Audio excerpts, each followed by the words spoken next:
everyone, and welcome to the Offensive Charm podcast. You will notice that our charm is still missing. He will be back next week. For now, you're stuck with me. The offensive crew, really. In an attempt to replace our charm, we have invited my brother, Rongina, on to guest host. So please feel free to be as cruel to him as possible. He is my brother, therefore I am absolutely ambivalent to how you treat him. I'm kidding. Amazing. Of course. That said, the questions are up. You can ask us anything.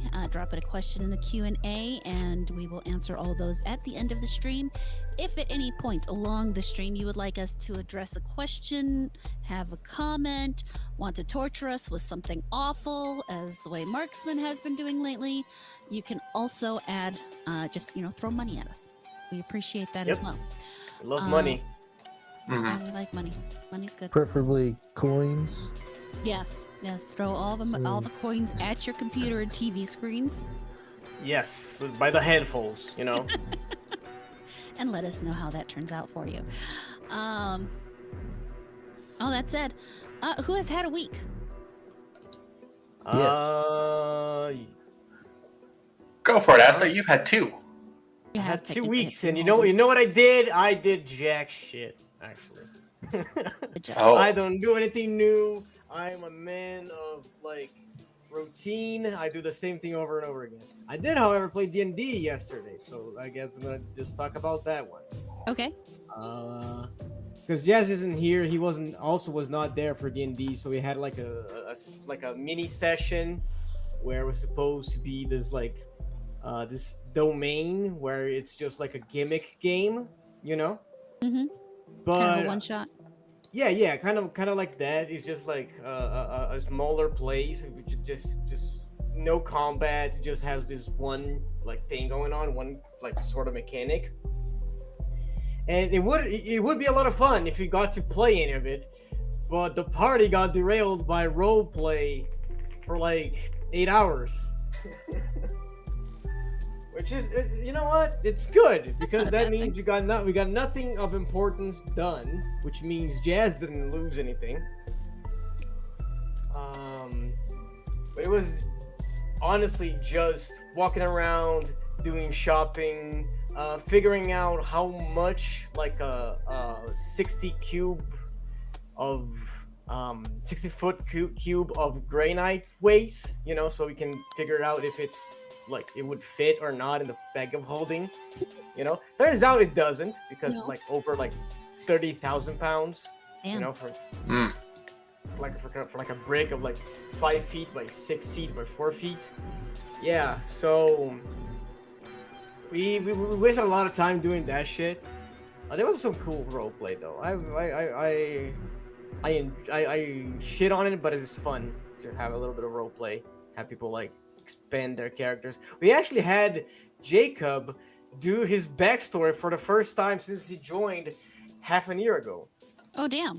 So he finally know his character's backstory. Well, that's good. I mean, you got something done then. You know one of your characters. Yeah, a that's little something better. done. Exactly. What else? I did a little bit of roleplay. I did a little bit of flirting, but our DM Rosa just fucking hates me, so she told my character was too old to sleep with this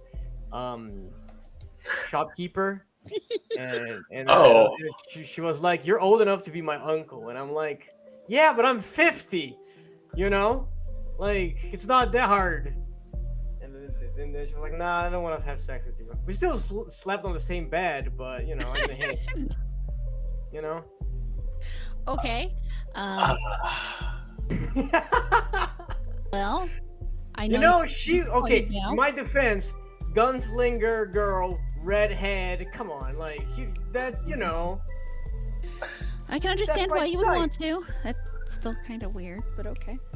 What do you mean it's weird? No. Wait, hold on. The other day, fucking 5 months ago, we had a discussion where you said that age gaps aren't that weird. No, but the fact that you were talking about Rosa, you were going actually, the whole I'm not gonna sleep with Rosa, or Rosa wasn't gonna sleep with you. That part's weird.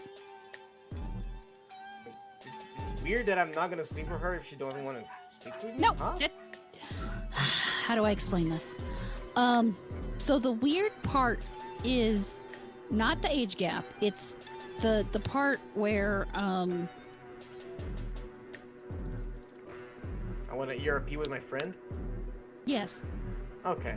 That part. That's valid, but it is Rosa. We are ERP in chat. You're not making it sound better. I told her wife multiple times that I'm gonna, steal her from her. So it's fine.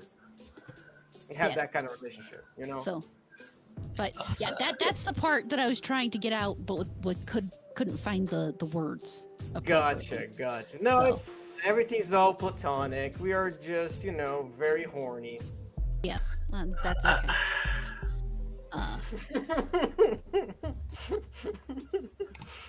Mm. And Other than here, that, what else did I do? Not a lot. Yeah, did you just read shopping. anything? Did you watch anything? What? Did you read or watch anything? No, that's the sad part. I don't watch new stuff. I just watch YouTube.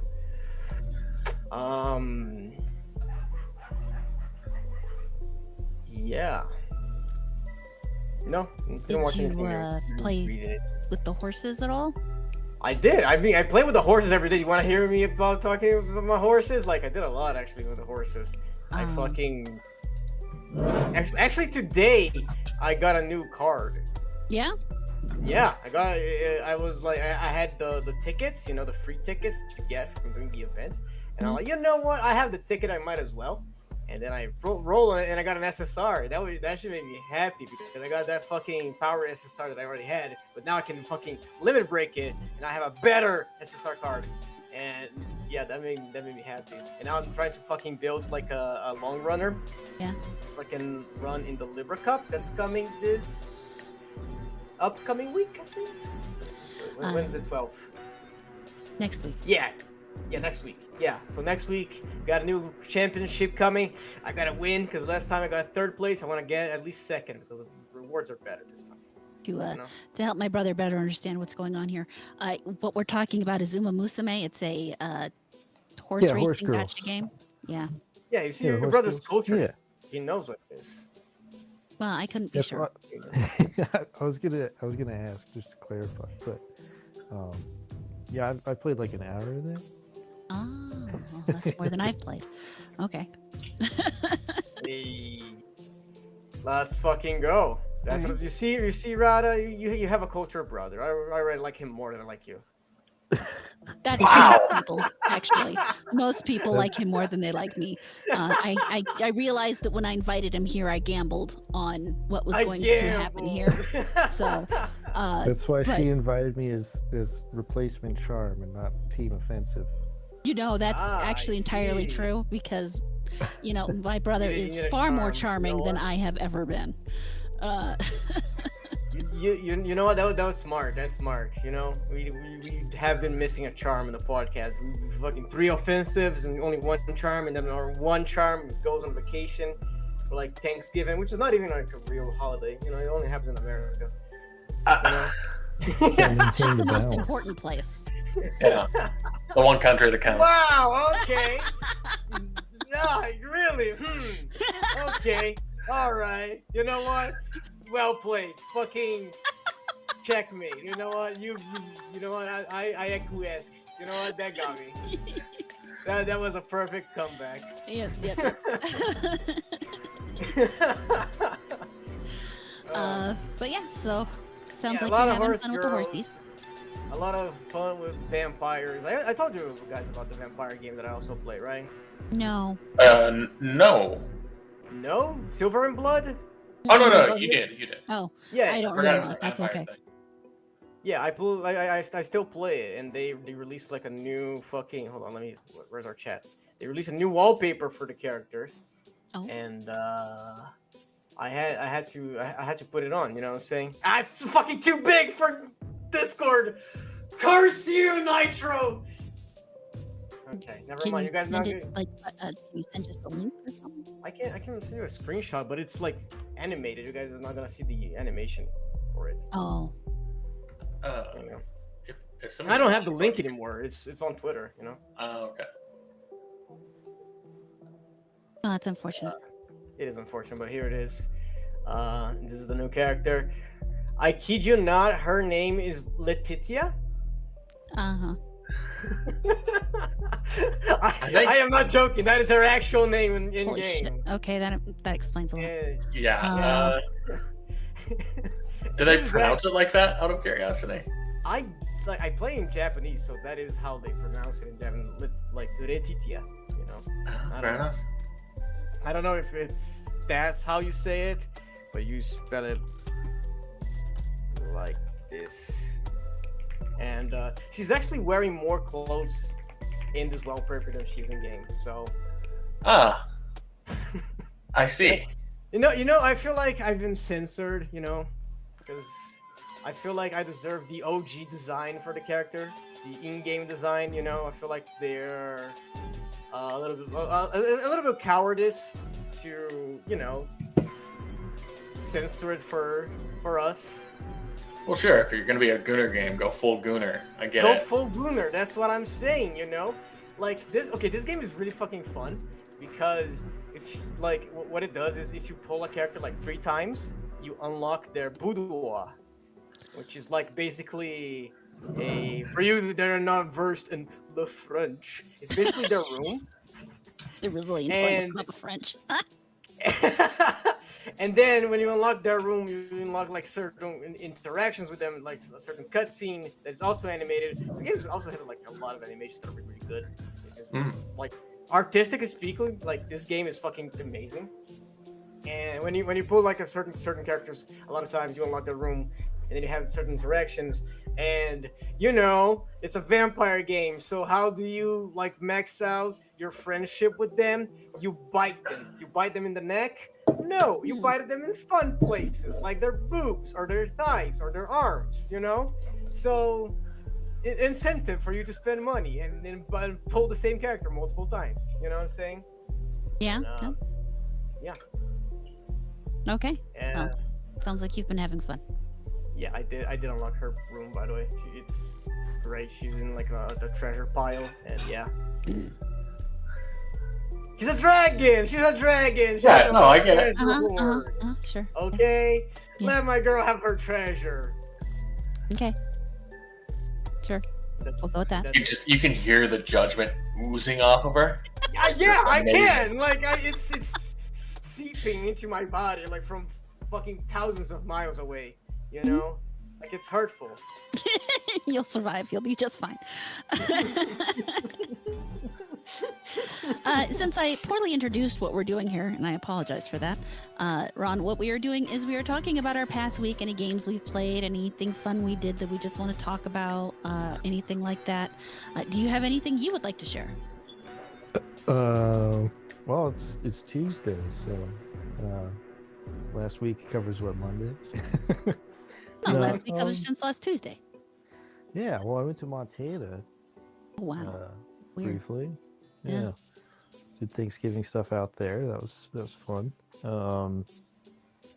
Let's see. What other weird stuff's been going on? Not much. I learned half of an album by a band called the Black Peaks last night. That was fun. Cool. What kind of music they play? A lot of different stuff, but mostly like prog metal stuff. Some bands like Periphery, Leprous, Black Peaks is a new one. I've got this bad habit recently. I don't want to say it's a bad habit, but bad luck of finding amazing bands that were only together for like 1 year. You're like, oh, this is sick. I Tragic. can't wait to listen Yeah. to their whole discography. And it's like, you just heard it. That's it. Yeah, those 3 songs. And there you go. Yeah. Yeah, I'm still working on the Crazy Bus cover. It was Gringo mentioned. Very cool. Nice. Yeah. Other than that, just work, which isn't very interesting at all. But let's see. Nothing new really, games, movies wise. I was talking with my sister this week, showing her all these goofy mystery games and people poorly following evidence. I spent a lot of time yelling at the TV this weekend. Yeah. Oh. So that's been like my recent itch. Partly, so I mean, I haven't really introduced myself really outside of being Muramurata's brother, but I am currently a software engineer, but I'm standing at my own game dev studio. So a lot of watching random mystery games and things like that is mostly to learn what other people have done wrong, what they've done well, so I can kind of integrate that stuff. So is that the type of game you're looking at doing? Is like that kind of mystery thing, or? Sort of. You think of it like, so I got, I think, 3 main projects that I'm writing up, but one of them that is relevant to that is it's like a cross between Twin Peaks, Metal Gear Solid, and Nancy Drew. That is an interesting mixture for sure. Yeah. So you think like the feel of the game is going to be very Metal Gear, walking around, but you're going to be you're not just like sneaking around into bases and doing infiltration missions. You're actually like solving a mystery. So you're there to investigate a murder, but there's a bunch of other supernatural stuff going on as well. Or is it? I don't know.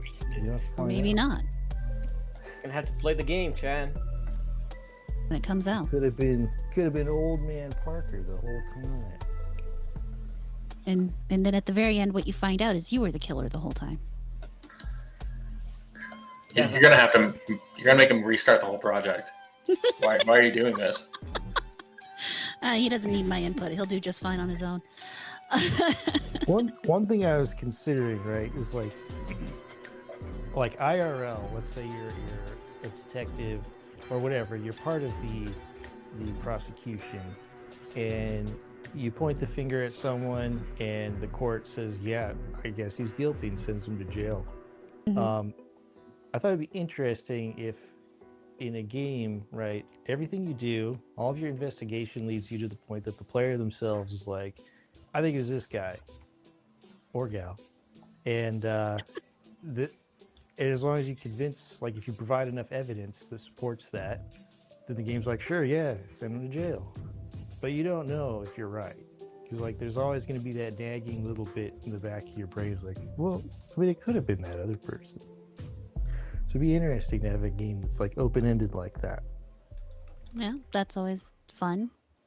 I like those kinds of games where you don't really have the hardwired ending, and then you're always go back and replay it and do it the other way. See if you feel more satisfied or not.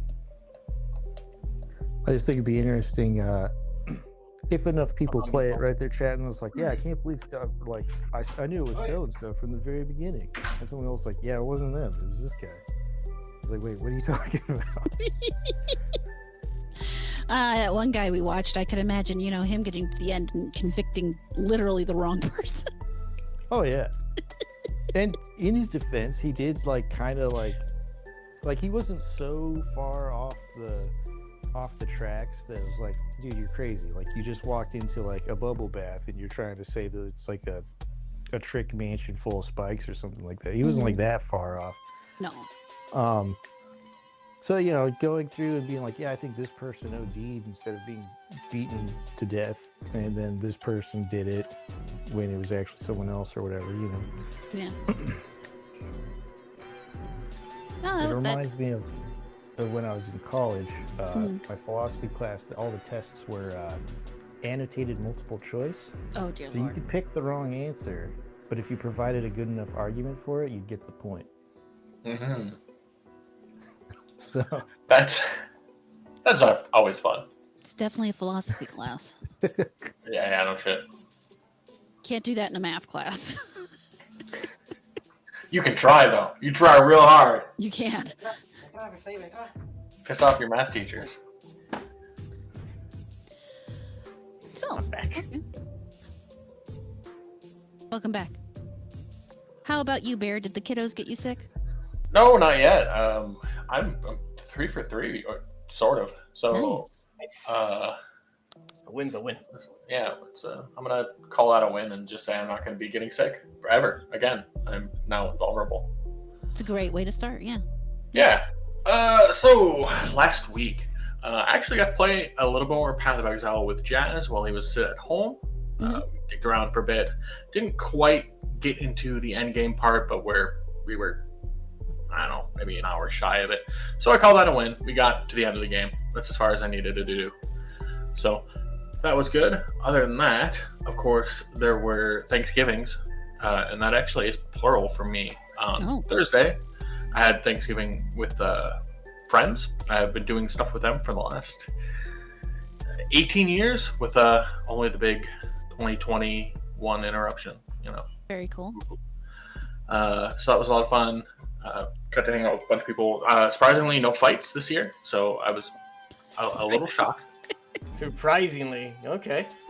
Yeah, I love my friends and love the family, but sobriety is not one of their strong suits. Ah. And they're all kind of assholes. So some sort of argument leading into potential violence is never far away. Damn. Yeah.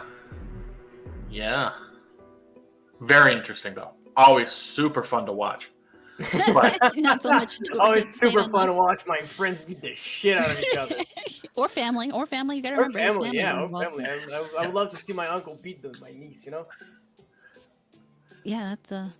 that, well, maybe yeah. I don't know Brazilian entertainment that well. I guess you do you. It'll be fantastic. So that, yeah, it was fun. Like I said, a bit tamer this year, which was nice. They're down quite a few people this year. One of my buddies, he's living off in Japan now, so he wasn't able to make it home for Thanksgiving. Not surprising. He's got kids and a wife there. Yeah. So they, and then they had lost their mom this year, so it was a bit more of a somber event. Yeah. But they also have some little ones running around, and they're always fun to see. Though this year they were pretty much just attached to screens, which not a big fan of as far as parenting styles go. But it was so quiet. It was so nice. Limo. Okay. Yeah, Anything else? Friday, Friday. was my family's Thanksgiving. We actually stopped doing them, which is why I do all the friends stuff. So this is kind of the first year we picked back up on it, and it was good. Got my brothers, my aunt, some of my cousins down. There's about I want to say about 15 of us, Nice. and then a bunch of little kids, 7 kids, Oh wow. all 7 and under. Damn. Wow. So yeah. Okay. Just a ton of little tiny ones. It's fun to just watch them play around. They're also angry and violent, but they're kids, so it's different kind of fun to watch fight. Yeah. It's cuter when Kind they of do it. entertainment. Yeah. Yeah, it's cute instead of like, ooh, you might want to call someone for this. Yeah. One of the little girls has just become the bossiest, little sassiest thing in the world, and so she bosses around her cousin, the little boy cousin. Makes him do all sorts of things he doesn't want to do, but he's kind of a pushover. Oh. And so it's just hilarious. It was good food. It was nice. It was relaxing. It's really weird as far as my family goes. Is we've had our own sort of situations in the past, but this was good. I think we're probably going to be doing it again from now on. That's good. Nice. Yeah. Yeah, that's a good tradition. Other than the Thanksgiving things, only game I've really been playing this week has been Ellen. I've talked about this one before. It's the RPG where you can pretty much do whatever you want to be doing. Oh right, yeah. There were some other names thrown around about that, but I'm not going to repeat them. People in chat can just remember them. It's been fun. Like I said, it was an early access game. I've been pushing further and deeper into it story-wise than I did any of my other playthroughs. I think at this point I've got a character that I'm running 100 some hours on. I'm nowhere near the end, which Lol. it's so long. It's so hard. It's a very tough game. It is an RPG. Yeah, We're talking that's about video gaming or something else. And the video Hey, game. Video game. yo! I mean, now suddenly I'm interested. I mean, well, bear is a long name for some. We'll just put it like that. Whoa! Okay. All right. I see how it is. Okay. Anyways, that's kind of it. That's been my week. It's been fun, kind of relaxing, just coasting off the Thanksgiving stuff. Nice. It's been nice. So, how about you there, Rada? Well, I obviously I had Thanksgiving, and that was fun. My brother was here, hung out with him and his girlfriend, and had a good time. We went and I baked one turkey, and I made gravy and rolls, and I think that's all I made. And then my mother did the stuffing, and I stuffed the turkey with the stuffing and roasted said turkey with the stuffing. And then, the other half of the family at their place did another turkey and a bunch of other sides, and we all went over there and had Thanksgiving. It was actually probably one of the easiest holidays I've been through in a while because I didn't have to do all the cooking. I still Nice. did an entire fucking gallon of gravy, and I didn't have any fucking gravy left over. Holy shit! No gravy left over. But on the plus side, everybody really enjoyed the gravy. I tried a new method from this French chef I found on YouTube. Yeah, we can tell they enjoyed it. They fucking ate a whole gallon of it. Well, there were 12 people, to be fair, so. That's a gallon. Manifest Oh, destiny. how much is a gallon of gravy? Hold on. Yeah, you'll have to convert that into your Yeah. heathen Hey, units. Asta, what you don't understand is, as Americans, we actually take gravy by the mug. Jesus It's Christ. just a classical Thanksgiving drink. I mean, there are people Drink, who okay. Yeah, you know what? A gallon of one drink. You know what? Very tame for It's fellas. like a liter and then some, I think. No, a gallon's like 3 liters. Oh, Mhm. right. 3.5 Well, there you liters. go. So I made approximately 3 liters of gravy, and they ate it all. All of it. Crazy. But still, came out really well. On the plus side, they didn't finish it off on Thanksgiving Day, so obviously, over here we usually do every other night. One night everybody comes over to this house, and one Friday everybody comes over to this house and we all hang out, and then the other Friday we go over to the other house and hang out. So either side has to cook all the time. Mhm. So obviously we did Thanksgiving, we went over there. Well, Friday would normally be over here anyway, so then everybody came over here and we kind of just had leftovers, including what little leftover gravy there was. So 2 nights totally wiped it out. But it turned out well, so it was fun. We played some Jenga, some large-sized Jenga afterwards. Oh. That's And that was entertaining, watching people try to pull the bricks that weren't quite ready to come out yet. You At never one do that. point, you never force someone out of the closet. yeah, you would know. Yes, that's the joke. I know. At one point, my husband was trying to pull one out, and he basically turned the entire tower. So we'd been stacking them, taking the you know how they oh my god, you know how they stack them in rows of 3 and alternate them. So we'd been pulling the bricks out so that we were only leaving one support in there and crossing them upwards. Uh-huh. And so he had actually reached for one up the top, and down at the bottom he had turned it so that the one on the bottom, or the 2 that were crossed, were nearly parallel to each other, laying straight across each other. I laughed so hard I nearly peed myself. It was hilarious. Okay. But that was a good time. And then He did not use the claw, though. No, he did not use the claw. You'd use the claw, however. He Yes. used the I back scratcher. pioneered the claw. I was born in the claw. Yes, he was raised by the claw. Mowed by No. it.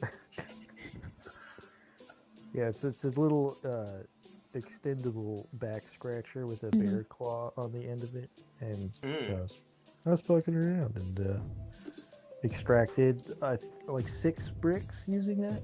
Yeah, something like that. You did pretty good with it, surprisingly. Nice. Wow. The only thing he couldn't do was pick them up and put them on with the claw because the claw doesn't really grab. Ah. Yeah, the claw doesn't have the wrist strength. If you Yeah. put the brick on, like you could balance it, but it would just twist. Doesn't It have also that has no grip. thumb. Okay. It's got a dew claw. It does, but it doesn't do the same thing. So, but yeah, that was a good time. And I think I told you guys about Dino Blade. You did. Yeah. Yeah, Dino Blade's awesome. And then, so on Twitter last week, or the week before, one of the two, I had noticed a game dev was talking about how everybody was comparing their game to Expedition 33, and they were sure. I mean, they were like, we didn't copy them. We promised we didn't copy them. We just developed at the same time. And I'm like, well, I'll check it out and see what's going on here. See if it really seems like I figured, they probably just developed at the same time. That's fine. So I downloaded. It's called The Time I Have Left, and if they were trying to drum up attention by saying they were Expedition 33, they made the worst choice possible because their gameplay is absolutely nothing like Expedition 33. So you got people going in thinking, oh, well, they're being compared to Expedition 33. Surely this is something like Expedition 33. The only similarities to Expedition 33 is the fact that they are both turn-based. And there is some dodging, Wow. but not the same type of dodging. I see. So, Just like you get into the narrative, though. That's what they're talking about. yeah, no, definitely not. Narrative is we entirely nested- different, too. We nested worlds inside of worlds. I don't know if they did, though. Probably not. No, They really didn't. I mean, so you wake up on an empty underground colony, and you're the only person there. You can't find anybody else. And you're trying to figure out, what happened. You get out into this hallway and you faint, and you have what they're calling near-death experiences. So in this near-death experience, you face off with this creature. At the very beginning of the game, you have no offensive ability. The only thing you can do is dodge. So, and you dodge using the D-pad as opposed to with Expedition 33, you use the B button. Assuming you were playing on a circle controller. if you're on PlayStation. Yeah. Either way, which button I'm talking about. You use the button. And this one you use the D-pad. So they do a good job of telegraphing the attacks, so you know which direction the thing's coming from, because you have to decide which direction you dodge. If they're swiping from the right, you need to dodge to the right. If they're swiping from the left, you need to dodge to the left. And if they're coming at you, you need to dodge back. So they have that down so that you can reasonably well determine what they're doing. And you're waiting for the creature attacking you to do enough attacks that they run out of what they're calling will. Basically, this is your will to live. If you get hit enough, you lose your will to live. Nice. I was thinking the same fucking thing. And Just like real life. yeah, just like that. Just like real life. And so that's One too many hits on the head and you lose your will. Maybe that's what they mean by fire at will. but that's the Ain't entire. no I mean, will to live. that's the entire thing, and there's some other stuff in there. If you really want to hear more about it, you can go watch the review video I did on my Abysmal Critic channel. It's not a bad game. Yeah, go check that out. It's just if you went in, if you go in with the expectation of playing Expedition 33 like gameplay, and you're given that, you are going to be disappointed. And that, if they keep trying to run with that narrative, that's going to hurt them when they finally drop the game. That's going to be a big problem for them. But if they were more honest with it, I think it would probably do fine. My biggest problem is not the graphics, is the visual art style. It's really bright colors against really dark colors, and I'm at an age where that just hurts my eyes and makes me tired. So, and I think they're probably too far along in development for them to adjust that. But well, you could always put a filter over it and just kind of tamp it down a little bit if it's They really that need to clear. add some more other colors in between, you know. yeah. Oh, And okay. I think it would So it's not probably just work out. It's just the intense disparity between the two. It just, makes your eyes a little tired. But they have some good ideas going in there. It's not something that I would write off entirely, but it definitely has What's a the name lot. again? The time I have left. The time I have Yeah, left. I'm looking at your video review, and I see what you mean by the colors. Yeah. It's a very interesting stylistic choice, but Oh yeah. Yeah.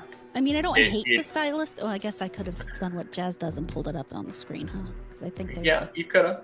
Actually, I could even pull up my own video and play it without sound. It's true. No, And then yeah, we I go guess copyright see what stuff. you're talking about. Like they're using like a lot of contrast to like draw attention to certain points. From what I see. Yeah. Yeah. And it's. I mean, This it's is not gonna like give it's like so many strokes. the worst thing in the world. It's just so.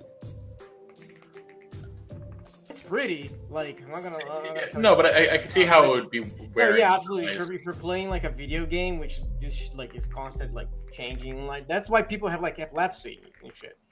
You know, Wait, what? epilepsy isn't that? Oh, yes. Okay. Yeah, like yeah. Something like this is very like prone to give people that. Yeah, it's got a lot of. It's just so bright. It's the It is. best way to put it. And then when it's not bright, it's just so dark. Mm-hmm. And I mean, it's not bad. They have some cool like exploration things, and they have some other interesting little things going on. Mhm. And the story, I like the time element they have in it because it's called The Time I Have Left. So you're given in basically an hour to get through the level you're in, but the whole game you're given about 6 hours. And how that flows really depends on if you play it on hard or easy, Okay. or normal. Well, you start with story and balanced is what it is. On story, they basically anytime you're in a pause menu or you're in a fight or something, they stop the time. Balanced, it's any time flows 10 times slower if you're in a pause menu or if you're in a combat, and then waiting rooms stop the time entirely. But it wasn't the worst game I've ever played, or the worst demo even I've ever played. The art Sound, style not a lot of vaguely- bugs. Music was pretty good, but yeah, just I really What was that, Ron? I was just saying, the art style vaguely reminds me of that Bloober Team thing where you play as the psychic in Two Worlds or whatever. The Medium, Yeah, a little. the general general character design reminds me of that main Yeah, character a I little can bit. see that.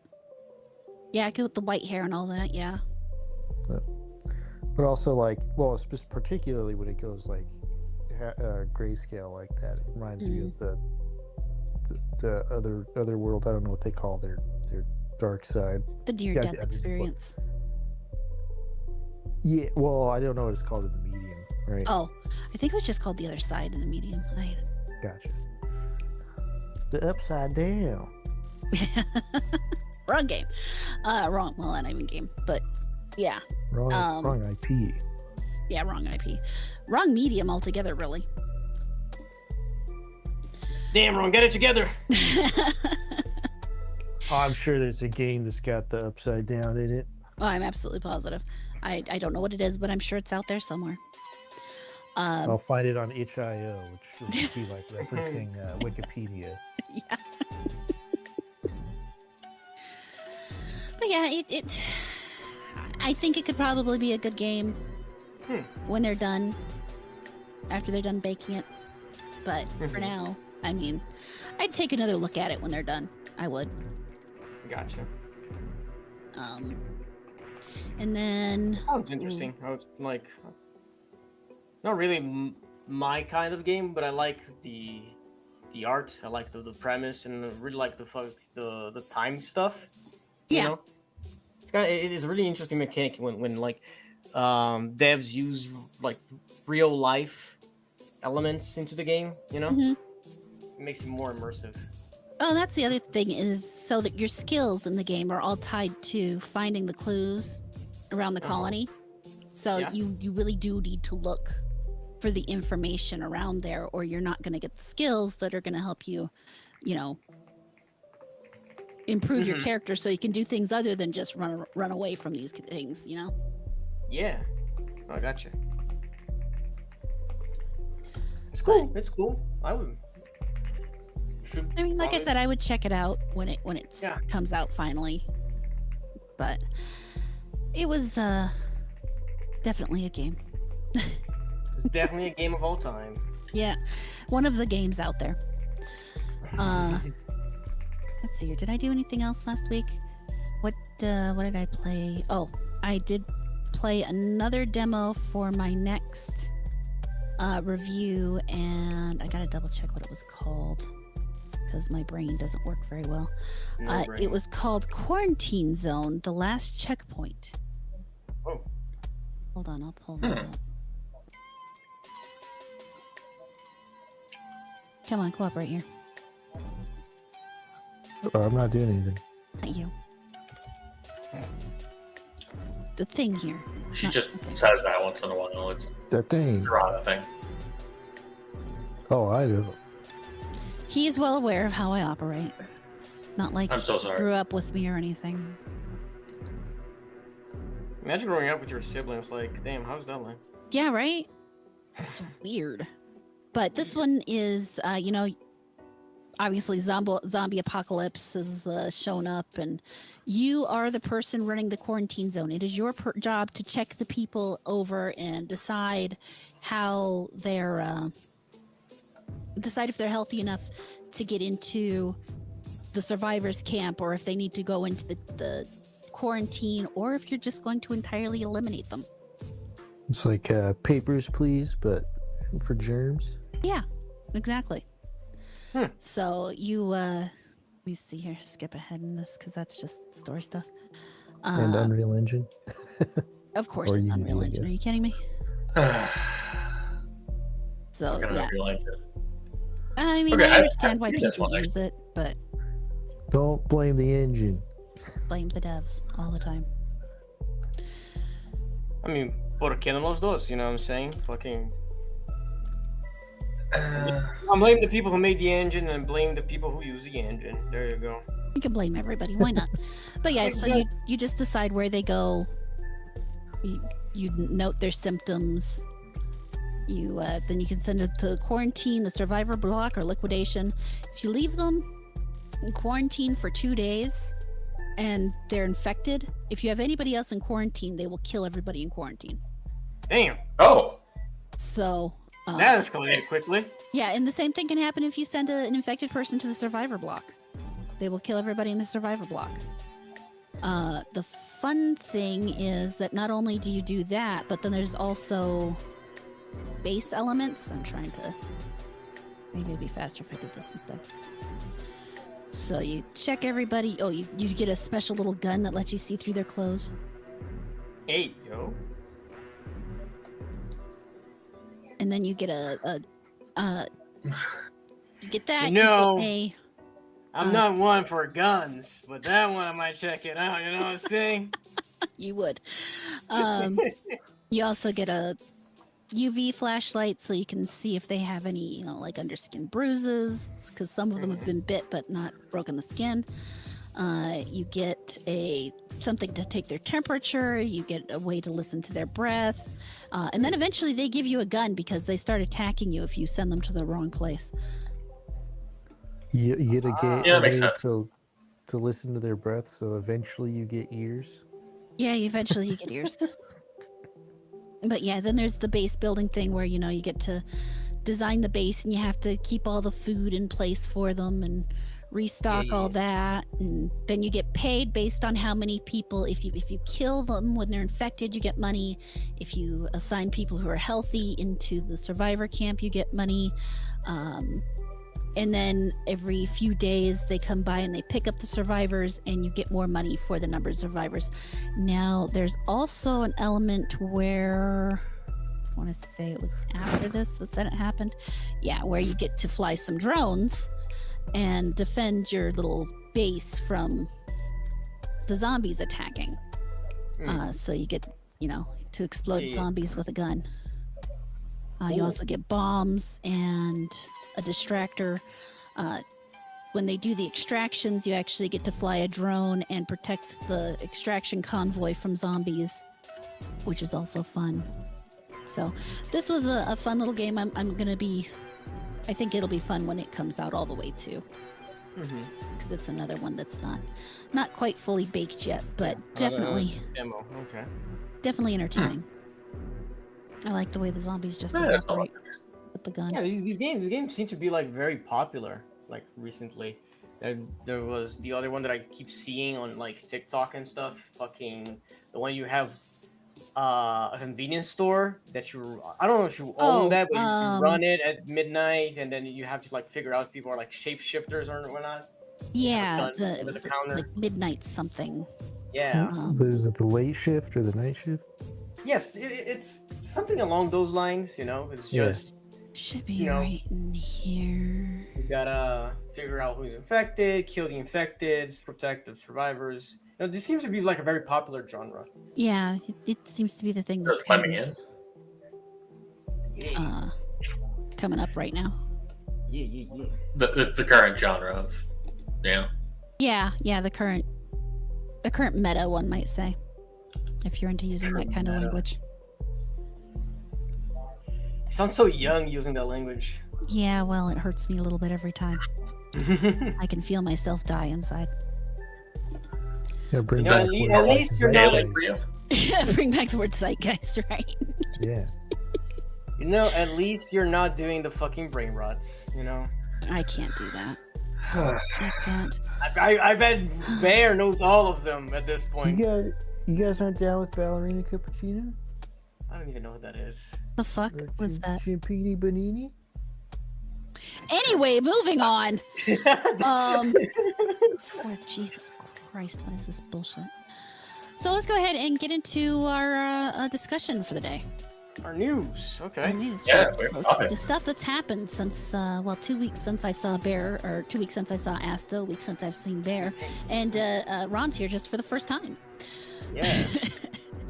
Welcome to the ride. I've been here all night, dude. I almost called you John instead of Ron. That's fine. Okay. He'll answer to just about anything. You can call me John Reina instead of Ron John. John Reina. You got it. That's Has one of the anyone funniest even, things I don't know. during COVID and whatnot, when Twitch was like the happening thing, Popping off. when I would join chat rooms and stuff, we'd be like, how do I say your name? Is it Rongina or Ron? And they don't ever want to say the correct They never want to say Gina. Nope. I So wonder it's why. probably wrong. Funny how it works. Has anybody gotten any titles for us? Because that's gonna be fun later if we don't have any titles. I put one in. You put one in? Yeah, I'm paying attention, guys. I'm here. Oh, you should say it out loud then. Like, Fuck no. Fucking full gooner. Okay, full gooner. Nobody wants to say Gina. That's a good one. No, so what we do How is do you spell Gina? Gina? A. There you go. Yeah, just like that. There you go, you got it. But no, what we do is through the course of the show, we take down possible title ideas and then we let the chat vote for them at the end. Yeah, chat has the power to embarrass us, and They often do. Take them down. Yeah. Yeah. They usually choose something, very I offensive. can probably sway the vote. You probably could. Yeah, you can. We would never know. All right, so Helldivers 2 has reduced the installation size from 154 gigabytes to 23 gigabytes, thanks to support from Nixes. That's a lot. Yeah. How do you do that? It's a really big minus for you to. To be fair, they just freed up a lot of gigs.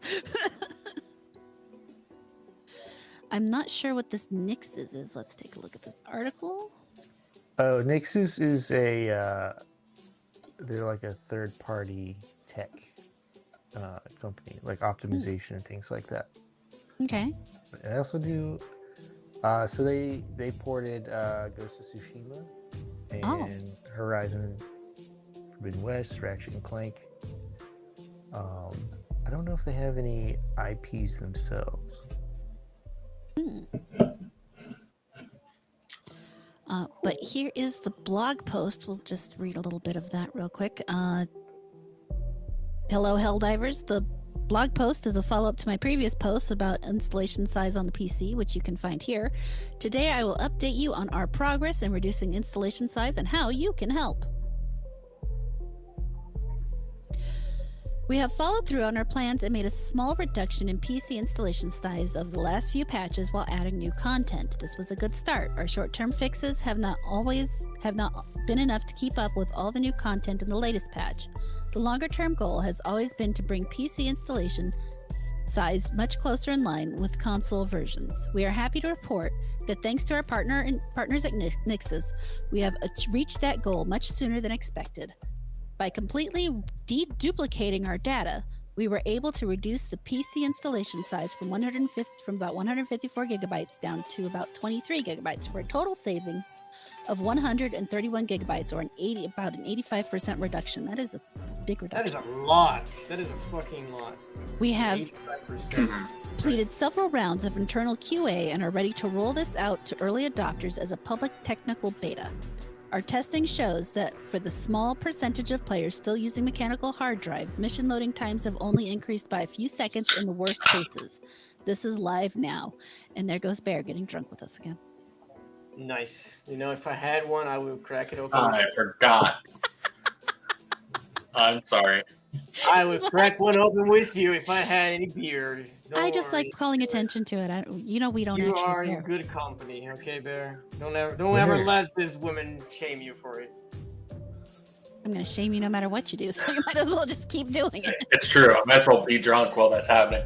Exactly. It's a soda, by the way. I'm not actually day drinking, or well, Come evening on, drinking what on do a you mean Tuesday. day drinking? What time is this for you? Sure you're not. It's like daytime enough. Isn't Just it like nine. fucking not? Yeah, how's this day drinking? Yeah, don't. I'm up late, so it's like day drinking. It's Tuesday. Tuesday night.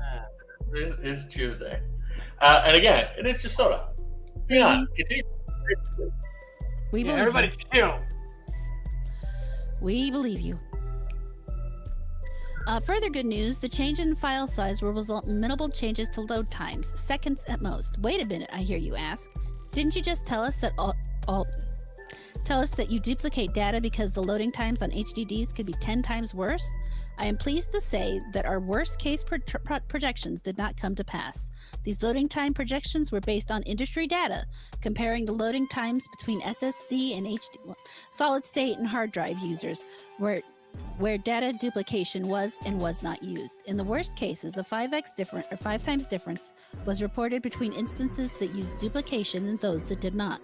We were being very conservative and doubled that projection again to account for unknown unknowns, which is actually a smart thing to do. Yeah, it's very responsible. Mm-hmm. Now things are different. We have real measurements specific to our game instead of industry data. We know now that the true number of players actively using Helldivers 2 on a mechanical hard drive was around 11% during the last week. It seems our estimates were not so bad after all. We now know that, contrary to most games, the majority of loading times in Helldivers 2 is due to level generation rather than asset loading. The level generation happens in parallel with loading assets from the disk, so it's the main determining factor for the loading time. We now know that this is true even for users with mechanical hard drives. Great, when does this happen and how can I help? Because that's the Helldiver way. Do you want to be an early adopter? You can opt in right now and help us test the Slim version. There are no functional differences between Legacy and Slim versions besides the installation size. You will be connected to the same galactic war as everyone else and be using the same account you always do. So all progression, war contributions, and purchases will carry over between the different versions. You will still be able to matchmake players and play with all other players. You can also opt out at any time if you experience issues. It's a low-risk way to save 131 gigabytes of space on your hard drive and help us extend our testing to real-life conditions. Full instructions for opting in and out of the technical beta can be found at the end of this blog post. So yeah, that's really cool.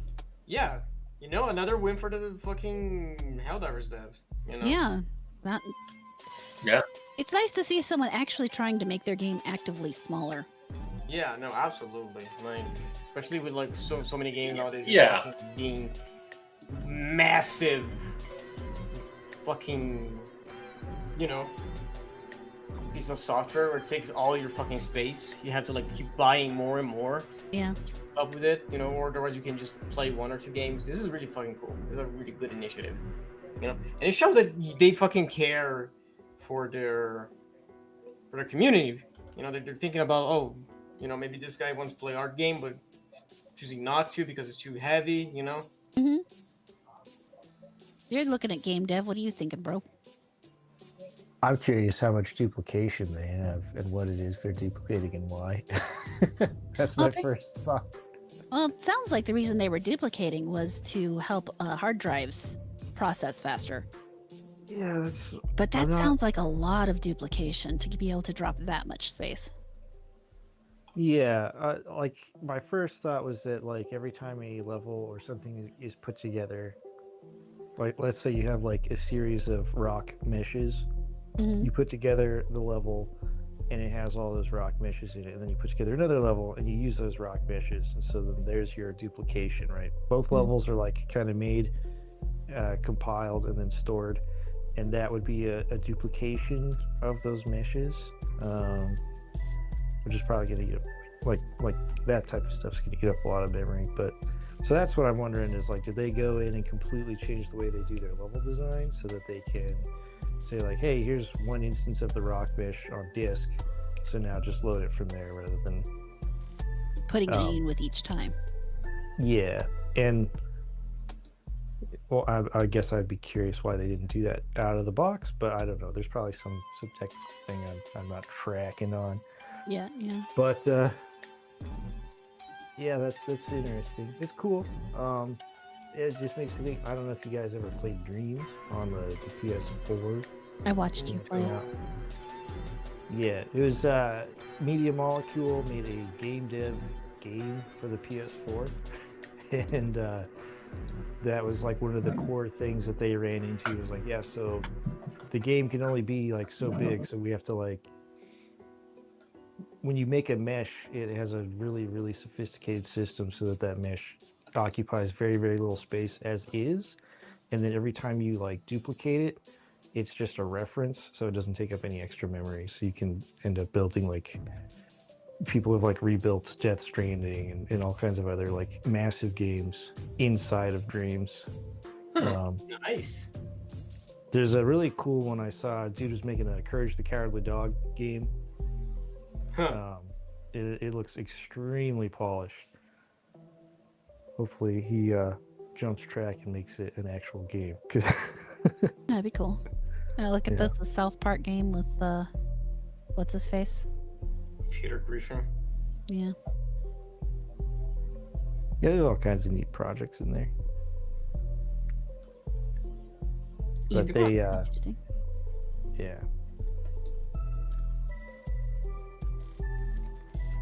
People are really creative. If you give them like an outlet, they are gonna create like cool shit.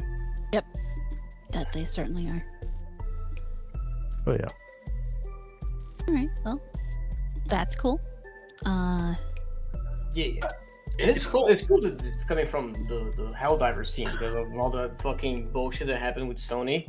It's cool that they're regaining their, their in name. some ways, I think some of the players are still pissed at them in other ways, but I know they keep changing things in ways people don't like. Oh, okay. Honestly, what I really hope from this is that this is a trend that other companies start, Oh yeah. kind of looking into. I'm sick of the 100 gig plus game. Right. Yeah, which is I like feel every fucking AAA. What were you I saying? feel like it's a ploy, right? Like if the game's very large and it takes a long time to download, but it's one of those games that you like to like pop open every once in a while, like if it's a Call of Duty or something like that, they're finding a way to take up and take residence in your hard drive. You know?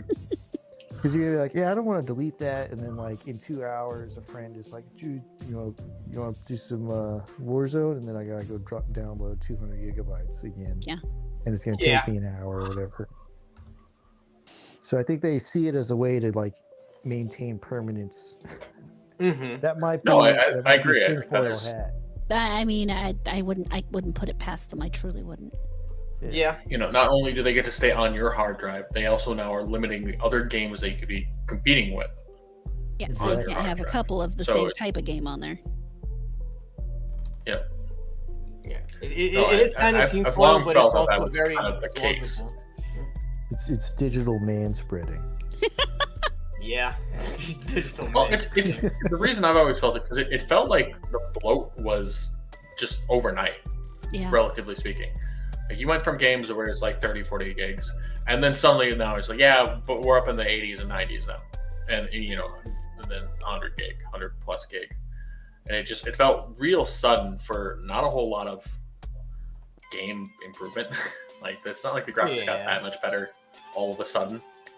Yeah, the only stuff that was like that big for the longest time was like MMOs, and those have a good reason to be large, Yeah. because there's a lot of space. Yeah. But or there's a lot of Mhm. stuff. But then like like Warzone, it's one map, yeah. 200 gigs of like 8K resolution text. Yeah. I was gonna say, actually, don't do 8K because this game, we're in 2025, so we don't run games at native resolution anymore. We run it at 720p and then use AI to upscale it. Ugh. So that when you think about that makes my head hurt even more. 'Cause, like, I have these 8K textures that I'm not using on purpose. Fuck. Well, and I remember back in the day when if you had one of the high resolution textures, you downloaded this separately because it was just such an increase to the game size. Yeah, it was like a little checkbox. And you know, they'd be on nice some about things that. there's a checkbox. Yeah. Or you get some weirdos Oh. out there that suck down every texture in the game, do their own custom upscaling and whatnot, and then release that as a mod. Yeah. Oh yeah. Well, that's like Bethesda games. That ends up usually being the case where you get someone who's like, this item should never be this size, but I went and did it. It took 33 hours for this, Yeah. one corner of a table. And then the mod itself is 50 gigs. Looks like Asta is mourning the green square. Well, Yeah. Yeah, I don't know sometimes what I look happened, down, but my I'm fucking sorry. Sometimes I look at my monitor I don't suppose that because I'm drawing. killed the green square, did it? Good, okay. No. The green square became a real green square. It's part of the lore of this channel now. Yeah, well, Yeah. unfortunately, what seems to have happened is something on my second monitor. I don't know if something updated or something, but now a bunch of stuff is frozen over there. It went black for a second, then it came back on. And so now I'm having problems killing VTube Studio, so I can't get it back on. But I finally got that working. So Sounds like some duplication of assets. yeah, you go. possibly. I don't know. It's a pain in the ass. It happens every now and then. I need to track down what that problem is. So what you gotta do is you gotta learn game dev so you can just make your own iteration of VTube Studio, so it doesn't suck. It's the VTube Studio is not the problem. In this case, it's this monitor. It's something on this monitor. Maybe the video card, because I think it's plugged into the built-in video card as opposed to the other ones in the other video card. Oh. How many monitors do you have? 2. Are they both plugged into the GPU, or is one of them plugged into the onboard graphics on the processor? One of them's plugged into the onboard, and it's the one that's plugged into the onboard that's having the issue. Yikes. That's a big yikes. Yeah. Well, Does your GPU not have 2 outputs? I don't think it does. It might. I have to look at it again. It should have like at least one display port and then one HDMI. I know it has a display port because that's what my main monitor is plugged into. Gotcha. And I should be able to bring my visual back now and be able to come back normal. Okay. So Shout out that's to at least Hypnotic. working. There's some free marketing for you, buddy. What? I said shout out to Hypnotic. Oh, yeah. Oh, did it roll into his video from the? Yeah, because I was actually just getting ready to segue into our next thing, since what we were talking about was pertinent to it. But yeah, Hypno's a great guy. Welcome back. Yes, thank you.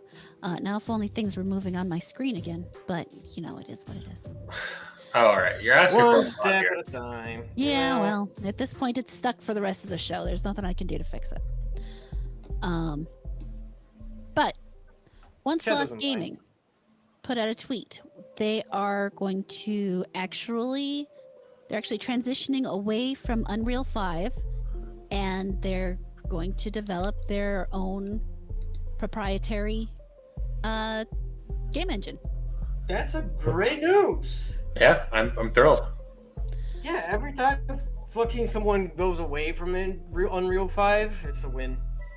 I mean, Unreal 5 can be the biggest problem we're having, and that's actually something I meant to say before I got distracted by the problems on my computer, was that I think with the file sizes and everything, part of it is that game devs today just aren't making the effort to optimize. And Well, yeah. with Unreal Yeah. 5, obviously there's a lot of optimization that needs to be done. It can be done. Expedition 33 shows that you can, in fact, optimize your game and not come out with something that's a bunch of a fucking mess on day one. Hell Is Us actually ran extremely well as well, and I know those are both Unreal 5. So Yeah. it can be done. It's just most devs aren't willing to put the work in, and when you're not willing to put the work into even that kind of what's the word? Optimization. What else are you missing? What else are you ignoring because you're just lazy? Yeah. Also, I don't think it's just being lazy. I feel that there's also like a bunch of like what calls it? Cost cuts, Like, yeah, well, it's possible, but like, how much work do we have to put into it? We can just do it like this. If people are gonna fucking bitch about it the first few days, and then we just fix it later. Still makes same Maybe. amount of I do money. think it probably costs them more in the long run, though. Oh, I wouldn't know that much. I don't know about that. I think stuff like your Bethesda moving away from like their Gamebryo engine, or like other companies moving away from their custom engines to move to Unreal 5. And I think that is because of cost cutting, because you fire the people who know how to use those engines for the people that are just coming out of school that only know how to use Unreal 5. I mean, you're saving money, and you don't have to train people because they learn Unreal 5 in college.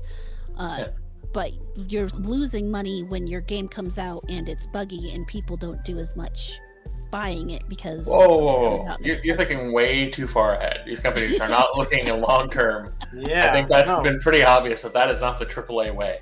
This is true. Let's go ahead and read this thing from Wayward Realms. After reviewing the many thoughtful comments we've received, We've made a major but exciting decision. We are fully transitioning away from Unreal Engine and building our own proprietary engine. This move gives us the control and flexibility needed to deliver the experience you've told us you want. Over the past few weeks, our entire focus has been developing this new engine, and we're thrilled to say that we have something to show you soon, with the new devlog showcase planned for early in the new year. Shifting to our own engine is a major step. While it positions us to deliver a far better game, it also means we won't be able to meet the end-of-year goal we previously set. Our new target is to release our Kickstarter backers in June of next year, with a public early access release following a few months later. We also want to remind you that we will be hosting our live AMA on Wednesday, December 3rd, and we invite all of you to join us and ask any questions you have about the new engine and the road ahead. Thank you for the trust, enthusiasm, and insight you continue to share with us. Stay tuned. Big things are coming. Nice. New features. This engine allows us to achieve 30 plus frames per second on decade-old laptops without dedicated GPUs, giving us excellent performance even on very low-end hardware. Run the game at nearly 30 frames per second on a first-generation Nintendo Switch, ensuring smooth performance on all major consoles with full Linux support included, which is pretty cool. Yeah. Load iJar, I'm not sure if that's right, a static map 4 times the size of Manhattan in under 1 second, providing an almost instant start. Load the entire engine in roughly 300 milliseconds, which allows extremely fast iteration and has already more than doubled our development speed. Offer full community modding support for everything outside the core systems, using a proprietary scripting language compiled by C# as a tribute to the Daggerfall Unity community. Really fucking cool. Public scripting language. Yeah. Not proprietary. Yeah. Very, literally opposite. Mm-hmm. Well, it's inspired by C#, but is not C#. Which I think is super cool. Yeah, no, absolutely. Like a Well, it says fucking- using a public scripting language. Oh, inspired by. Yeah, you're right. Okay. Still, Sounds like I mean, they described Godot, in my opinion. But yeah, I'm sure they built it all. It's not that. I'm sure they forked something a little bit. I mean, why The really Wicked. don't have to? Yeah, if I'm not mistaken, it's a fork of I think they call it the Wicked engine, something like that. I was looking into this earlier, but even so, just again moving away and moving back towards something that's more fit for purpose rather than just a general system like Unreal 5. I think it's a good thing. Yeah, Bespoke absolutely. engines are really a good idea in a lot of ways. It allows them to do things that easily that they would have to almost break Unreal 5 to do. Mm-hmm. And while I don't think any game should necessarily be punished for using Unreal 5, as long as they put the work into it to make it work, I do think that making your own engine has its positive points. Absolutely, it does. Especially if you're like focusing on it on like giving it better for your your consumers. Like you don't need to have like a fucking high-end PC to play it. You know, you have like a lot of mod accessibility. Like these are stuff that bring your community together. You know, make people like your game more and want to play it more. You know, so yeah, this is a fucking really good idea. No, I hope it really works well for them. Mm-hmm. Sucks that they're not gonna reach whatever goals they had, but I feel like this is one of those things where it's like it's a bad thing to happen for good. Yeah. You know what I'm saying? Makes you wonder at what point they started like poking at this idea, because like switching engines is one thing. Like if they were like, Unreal isn't working for us, we're going to switch to Unity. That's like one migration. But then going as far as like, we're actually just going to build it from the ground up. That's Yeah, it's a big it's a step. lot of, that's a, yeah. So I feel like that's probably something that's been going on in the background for a long time. I wonder what the limitations are that they hit. Because I know like one of the annoying things for sure with Unreal is it takes so very long. This is a minor thing, but it takes a long time to start up. Mhm. The engine itself is just like cumbersome. Very Yeah. powerful, but cumbersome. Which is why I made that kind of snarky comment about Godot, because Godot is like you just double click it, it's running. You're good to go. Yeah. It's very nice. So Well, there's been I'll some be- drama in that community too, but that's just crazy shit. Some real Well, weird shit going on in there. Let's Go, pop go on. over Yeah, to. go on. There's an Yeah, entire run it video on up. my channel about it if you want to find out about its Okay. old stuff. Another. So there you go, chat. If you want to hear about this Yeah, cool whatever drama, happened. check out Next. Rada's channel. I am just throwing out the self-advertising today. What can I Yeah. say? No. Yeah. Today's Rada Shilling Day. Yep. Well, it's been 2 weeks now without Jazz, and so she's realized that she is the dominant force on the podcast. Yeah. Mhm. She's the one producing the most content, so she Yeah. should be Now, if using only it responsibly. your link for your video channel actually worked in the description. Does it not Yeah. work? No, Oh my god. Seriously? your streaming channel does. Oh, that's good. It's just long links in YouTube descriptions tend to suddenly break. Shouldn't be a long link. That's the weird thing. Should just be a regular link. It might be not put in right then, because it I is. wonder who did that. Gee. I can't even imagine. I no guess. Right. Damn, I'm drawing a blank here. Because I mean, Oh, it should just be that. really the simple link. But so we're gonna hop back over and talk a little bit more about Helldivers 2. Apparently, Helldivers director Justin Lin is not a gamer. He leaned into this as a strength when pitching his take on the film. Oh, this is about the film. Okay. They really Yeah, could have worded not that the better game. because I'm like, what are you talking about? But whatever. Okay. So this is Yeah. about the Helldivers film. I don't know who Justin. Does anybody else know who Justin Lin is? No clue. He did I Fast and was supposed to Furious look him up and because- Star Trek Beyond. You're reading the screen, aren't you? I'm using context clues. It's called reading the screen. That's what he's doing. Yeah. Yeah, he did a lot of the Fast and Furious movies. But yeah, so apparently he Okay. is considering the fact that he is not a gamer a strength when he's pitching his take on the film. I already hear something in Asta's voice, so why don't you go ahead and tell us about it, Asta? No, it's just like it's the same old story, right? It's fucking. Oh, I never played the game, or oh, I never read the book, but that's why I'm so strong about it because I'm gonna create a new narrative that the fans never heard and deliver a product that is a surprise and enjoyable for everyone. You know, it's Are you saying they don't do that? No, I'm saying they do that all the time.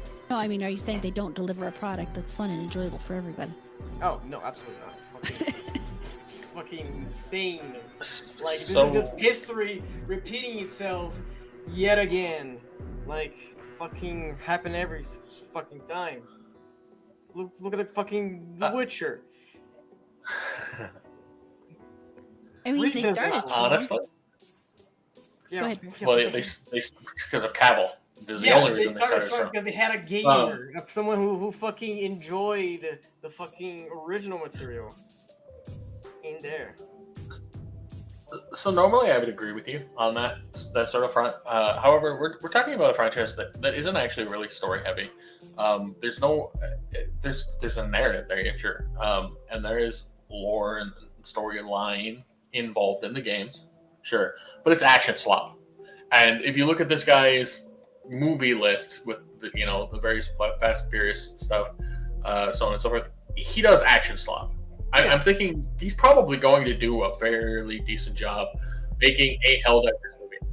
It's going to be identical to how he's playing Helldivers 2. No, but it's just going to be action slop, and that's really all it needs to be.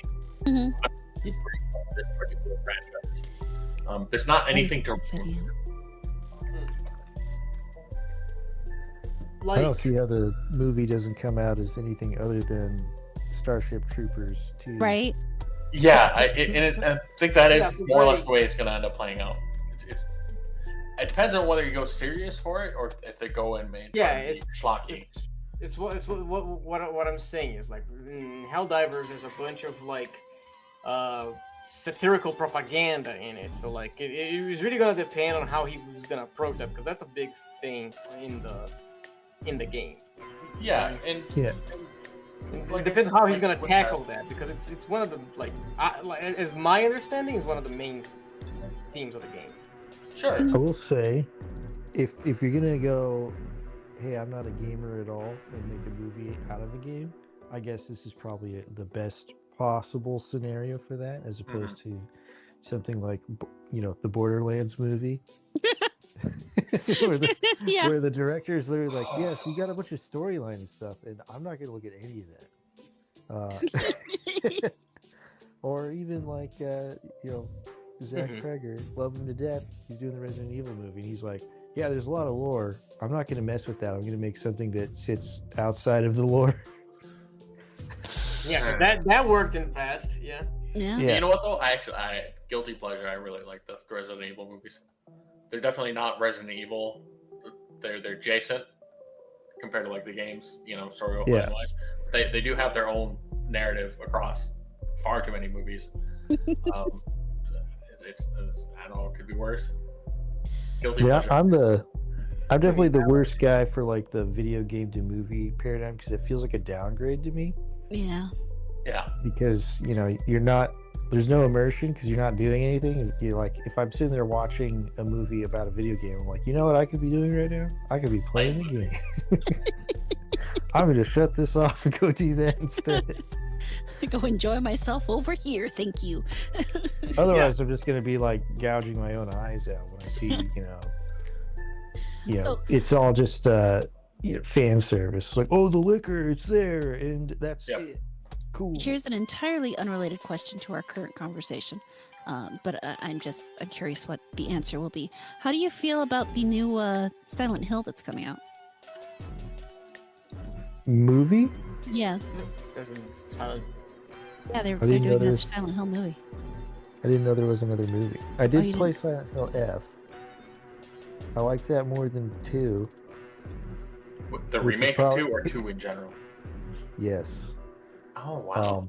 Okay. I have a good reason for that, though. Mostly because I enjoy the analysis of 2 more than the experience of playing 2. And I That's didn't play legit. 2 That's fair. until way, way, way later. Because I played the first one when it came out, and I just didn't really touch horror games for a long ass time. And then recently I went back and played 2. Well, I played 1 and 2.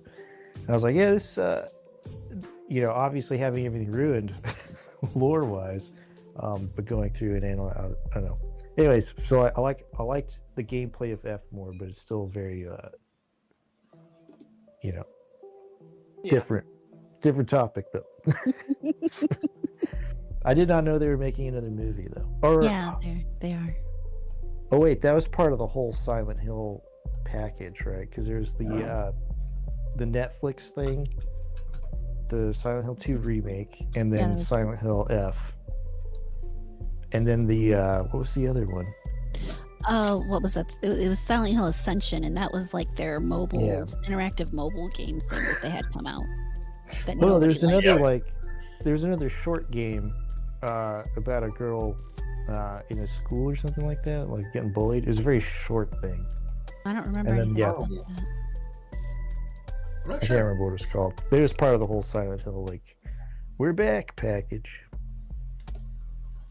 And we talked about it a couple weeks ago. Us here, them doing, or was it us here? Actually, no. That may have been No. on one of the other podcasts I was on. Yeah. I'm gonna go ahead and One of the podcasts you're cheating on us with. yes. Yes. Wow. Oh, the movie Hey. is Return to Silent Hill. Yeah. Pull up the. Oh, James. James is going back to Silent Hill. It's the guy who looks absolutely nothing like the guy from Silent Hill 2. So- I'm And just personally, I've watched the other Silent Hill movies. They're not great. They're not necessarily good. I like but they're entertaining. I like them for what they were. This movie is going to be the same thing. It's anyone who's really hardcore into Silent Hill is going to be like, this is awful. It doesn't follow the story, blah blah blah. But if you like schlocky horror, it's going to be fine. And I did watch this with actually, yeah, I remember now. I watched this on Hypnocast, and they made a lot of a point of the fact that they did pick up a lot of the things from the game. So like that the radio, and the gal looks like the way she's supposed to, but he looks absolutely nothing like he's supposed to, and a few other little things that they said match the feel of the game, but they don't hold much faith for it. So Specifically because what? Oh, it looks like they're just doing Silent Hill 2. Yeah, it kind of looks that way. yeah, they are. I like how everyone just like tags Akira Yamaoka to stuff and be like, "This is Silent Hill approved." Well, in this case, he is actually doing the soundtrack for the game. For the movie. I know. Everything that's Silent Hill or Silent Hill adjacent, like people will be like, it seems like even like random indie dev will just be like, "Hey, I'm doing something I really like Silent Hill. Would you do a song?" He's like, "Sure." He's probably a really chill dude, but I think it's funny that gets like every time someone markets a Silent Hill-esque game, they immediately say like, "Music by Akira Yamaoka," so you know my game's gonna be good. You know, That's always how it gets presented. I have never heard people say that the one thing they like the most from Silent Hill is the music. I'm sure they probably exist, but I've never heard that as a, in the general, you're getting the feel for the game kind of zeitgeist thing. You just, you know what I mean? Not music, but I've heard people talk about the sound design overall. Yeah, the sound design, yeah, but that's different. Yeah, well, it is different, but music plays a part in the whole. But sound. yeah, and in the first game, in the early days anyways, Akira kind of like, that's part like why everyone likes him doing sound so much, because he's like, I'm doing music, and then he just like edged his way into doing full sound design because he was just that obsessive about it. So that is like a big part of like the overall ambiance, which is why it's a little funny when people, drag his name into like, he did one song for me. It's like, but he didn't do your whole sound design, and he's like that's kind of like the thing, like the thumbprint that he puts on it. Like you can tell he was involved when there's an entire like Yamaoka ambiance. Hold on a second. If you would like to grab that microphone and yell into it. I will yell into this microphone and let everybody know that the best part of Silent Hill across the board is the music, bar none. I'm going back to cleaning the kitchen. Goodbye. Can you bring me a cup of coffee? No. Oh. Was it an AI? No, it was just my husband. That was right. Speaking my goddamn ear right now. I was like, who joined? What the fuck is going on? No, that's the nice thing about the setup we have here. I can just unmute his mic anytime I want. Right. And mute it whenever you want. Yeah, and mute it whenever I want. That's actually also the great part, is especially when I forget to unmute for him and he's been talking and he realizes nobody heard him. I will support what he's saying. Like, I've watched probably 60 different like video essays on Silent Hill, and then a bunch of like tangential stuff, and like all of them just like every time they bring up the music, they're like, this is like absolutely definitive Silent Hill, because it kind of rips the old like the Twin Peaks theme song. That really goofy kind of like, it's very like, uses a lot of like major scales, so it sounds a little like plucky and cheery, but then there's like haunting sevenths and ninths in the background, which you're like, something's not right. Yeah, just a little bit of that discordance, and yeah, makes sense. Oh, Which is a similar design used for like perfumes and stuff. There's like literally something that is like they source from feces that smells terrible. That is part of perfume, because if it doesn't have that little bit of like stringent badness, people just think it smells like too sweet or something like that. well, that's why you add salt to to desserts because the little bit of salt really helps with the rest of the flavor. If you have that contrast to understand what you're tasting, it's the same reason why if you're happy all the time, you're never actually happy because you don't know what it means to be sad. That's why you have to have a job in the Matrix. Yes. Yeah. This is really funny because it's like you guys are saying something that is like makes a lot of sense, but now all I can think of is just like people just shitting on a bottle of perfume to make it a little bit better. You know what I'm saying? I remind myself. Okay. And you yell at me for being judgmental. I mean, you lack fucking context clues, all right? Fucking Ron here was talking about this poop particle. Let's go. I've not left. I've been here. I heard it. Yeah. No, I'm saying about if you take a gallon of like perfume, this is a bit too sweet. Let's take a shit in here. You know? Like, No, I heard that part. All like, of the words registered. That's the problem. There you go. Then what are you mad at me about? I'm right. I hear the fucking typing. Whoever's typing. He's writing to Rada. He's like, why would you ever invite me to this? Why did you do this to me, sister? I don't want to hear it anymore. What's crazy is I had to look up. I couldn't remember what the name of the chemical was, but it's called scatol. Oh God. There you go. Wow, he Scat. sounds like shit. There you go. You know. That's I great. was right. You know. Fuck you, Bear. Eat Well, perfume, you guys. weren't wrong, but what you said was what you said. What you said is what you said. How can we work that into a title, for the love of Just God? because you're correct doesn't mean you're right. Shitting in a gallon of perfume. I want let's please put that one there as an option. Poopery. It's Actually very clever. I'll give that one to you. That was good. Oh god. Okay. Yeah. I'm so glad that came from like fucking talking about Silent Hill. Yeah, oh my God. Well, it's like getting the dog ending. This is sometimes you get something weird. I'm gonna be so real with you. I played one Silent Hill in my life. It was like the fucking PS1 Silent Hill, and I was very young, and I got scared shitless, and I never finished it. No, I very much. It sounds like I'm in the same boat as was around there. Where I've watched a ton of videos on them dissecting the lore and everything for like the Silent Hill games because it's super fascinating. But playing them myself, I kind of find them to be boring. Oh. I don't enjoy the games themselves, but I enjoy the lore and stuff behind the games and everything surrounding them. Like that's super fascinating. Yeah, the gameplay is super janky. Yeah. And I mean, most not of the in game the, is like, pretty old. Yeah. Well, even like nowadays, like Silent Hill F and even the like Silent Hill 2 remake is a bit jank.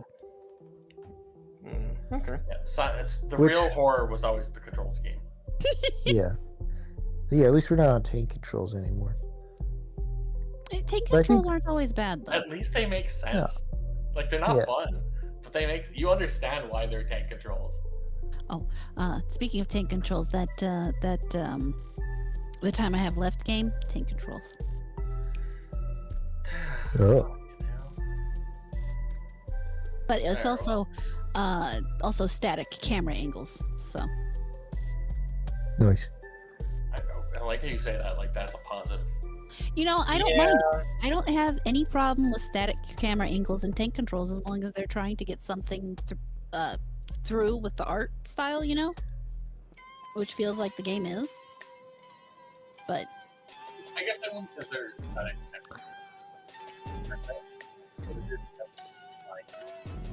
You got really quiet. I cannot hear you. Son of a bitch! I'm not doing anything. My mic is just silly. your mic sucks. Understandable. It's Christmas. Ask Santa for a new one. Well, yeah, I suppose. Wait. What? What? Just he got wrecked by logic there. Get a new one. It is. Maybe I should. Yeah. Yeah. Well, now that you've said it, It's a You know, I never great thought of that idea. before. There's an option. I'm just saying. so I got this mic along with my first computer 20 years ago. Oh shit! No wonder it's having Oh. problems. Yeah, like I was about to say. Well, maybe it's time for an upgrade. You know? So my thought was always, I'll get a new one when it breaks, because I don't like throwing shit out. You know, it's just upgrade when I have to, and it just refuses to die. We're at the point where you have to, okay. because it's a not piece of broken. Doesn't mean you don't have to. It's a piece of Just- technology from 20 years ago. Of course, it's not gonna break. It's younger than Asta by a year. Hold on. As a bit of a technical on. guy, I think what's going on is the mic's fine. It's just sick of you. That's fair. I can't argue with that. After 20 years, it's tired of your shit. Well, it has to listen If to I- my voice day in and day out, and If I play dead, he'll shut up. He'll get me the fuck out of here. He will give me the sweet release I've been craving. yes, little does the mic know I Poor would thing talk out to of its myself misery. anyways. Kill me. Like, it was built to endure thick and thin, but it's fucking tired, dog. It paid the service. You say that, and all I can think of is the Green Miles. I'm tired. Tired, dog. Yeah, thanks. Thank you. I'm tired, boss. Yep, there we go. Okay, so since we're on movie, Anyway, This is, yeah. Let's move on. James Cameron wants to make a new Terminator film before the modern world catches up with his ideas. ha ha ha ha. We're Okay. living in a sci-fi world. We're having to deal with problems that in the past only existed in books and films. Now we're living it for real. Now James Cameron's trying to ride the AI hype. Apparently, Crazy, right? he's gonna take a break away from Avatar and make a Terminator movie because that series is going so well. Is fucking Schwarzenegger even like doing movies still, or is he gonna cast a new Terminator? Hey, if you put a big enough paycheck in front of him, he comes out to work. That's all that matters. I mean, that's fair. Can he do it though? I mean, in fairness, for what we're talking about, they could just AI him in the movie. Yeah. That would be okay. You know He's what? a- That would be kind of meta and very dystopian. I would kill myself, but it's a good idea. You know?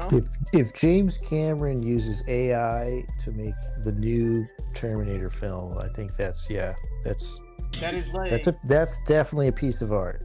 yeah. That's meta commentary, right? Has meaning. All right. I mean, it's a thing for sure. It's a possibility, you know, in the world we're in. Yeah. Which is scary. But, Strangely, it's the first Terminator movie where humanity loses. There's no connection. you at know. all. Crazy. Yeah. There's no. I don't know that one where they ended up in the mountain. I wouldn't say they won necessarily. Was that Dark Fate or whatever that Yeah, crap that's one fair. was? I try not to You're remember. assuming I watch any Terminator movie after the first one. Please I've don't. only watched. I know I watched the first two. I don't know if the one I just talked about was the third one or not.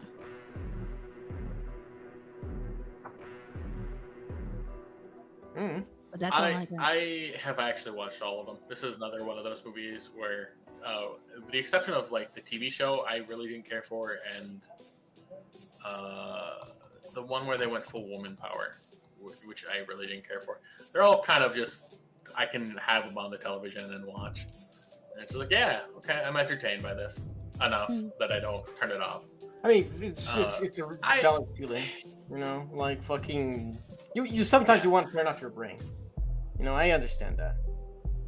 Yeah, and they keep trying to reboot it, and it just has not gotten any traction with any of the attempts. And I kind of almost feel bad. And they bring Schwarzenegger back for pretty much every one of them, Mm-hmm. which is hilarious. In a I terrible. mean, Well, yeah, he's got Because he a- really is at this I'll- point. He's just looking for paycheck. yeah, like In that I'll- image, it almost looks like he's got a Schwarzenegger real doll that he's got his hand on. Yeah, kinda. Yeah. Yeah, he does. And He's my little Arnold. Kind of terrifying. Just a little. Though I think this is actually filming Avatar Fire and Ash. So Yeah. That doesn't mean he doesn't have a Arnold real doll. he probably does. If anyone's Yeah, gonna have that, it, I it's mean, gonna be that's James what gets him Caan. through the Avatar movies. Yeah. That's what that co-pilot's down to the Titanic with him.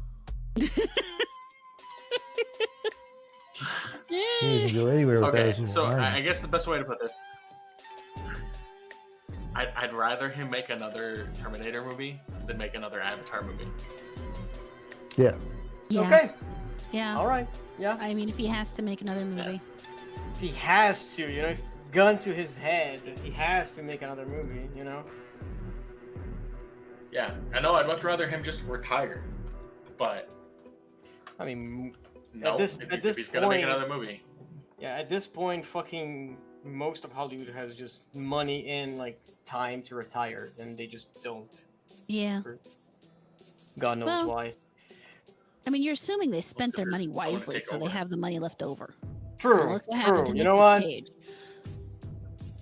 You know what? You're so right. I forgot that fucking Hollywood stars are not human beings. I'm sorry. They're lizard people. I Lizard brains that see any Actually shiny was stuff and just have to implying they were fight. actual human beings, thus make poor mistakes. But I can agree with the lizard people thing too. Yeah. I mean, Oh, okay. I feel like if you have that much money, you have to make so many mistakes. You like run out of it. oh, You know- have you not heard of Nick Cage and his? Yeah, to monetary fucking. issues? I mean, yeah, Starbucks like, and I- his Yeah, I mansion and remember bought him that going T-Rex like, egg and yeah, yeah. yeah. Which is crazy. It's insane, right? Like I'm not. I'm not It is tripping. insane, but there's a whole psychology behind the whole idea of like lottery winners and stuff, and for the most part, a lot of actors are going from broke to just a ton of money. So it's the same idea. Okay. And yeah, people you do know not what? make good financial decisions. No. when they are, you know. Mhm. That is a really good point, and I haven't thought of that way before. I really Yeah. like the first line So- of this article. Long before he created floating mountains and giant blue people. What a beautiful way to reduce his. Right. It's like, To be look at fair, these most Smurfs, people but probably only large. know him for the giant blue people now. Yeah. Yeah, that's his own fault. It is, but he's proud of it. That's the scary part. The amount of people blowing smoke up his ass about the Avatar movies, it's so sad. Yeah, I only watched them once in theaters, and I don't. Well, no, I think I watched it one other time with my brother, and that's it. I've seen the first one once, and that is it. Yeah. Didn't the we whole watch it on time. that 3D TV Mom tried to buy you, but it didn't like work 3D or something? I think we saw it in the theater. I know I saw it in the theater. I don't know if we saw it together though. I don't know. I don't know if we did, but I know. Yeah, I saw it once. I'm pretty sure it was in theater, and I remember having a headache. Yeah, I remember the same thing. Those stupid 3D glasses. Oh, this 3D thing's gonna be so amazing. Yeah. If you want it's to migrate, completely- sure. Completely forgotten by now. That's- Oh, and it doesn't work that's- well with people with glasses. Yeah, it doesn't work well. This is also. Yeah, actually, that's Well- probably. And for someone that's color deficient, so Oh, you're color deficient to top it off. yeah, I got a little bit of red-green color blindness. So Oh shit, that sucks. There you have it.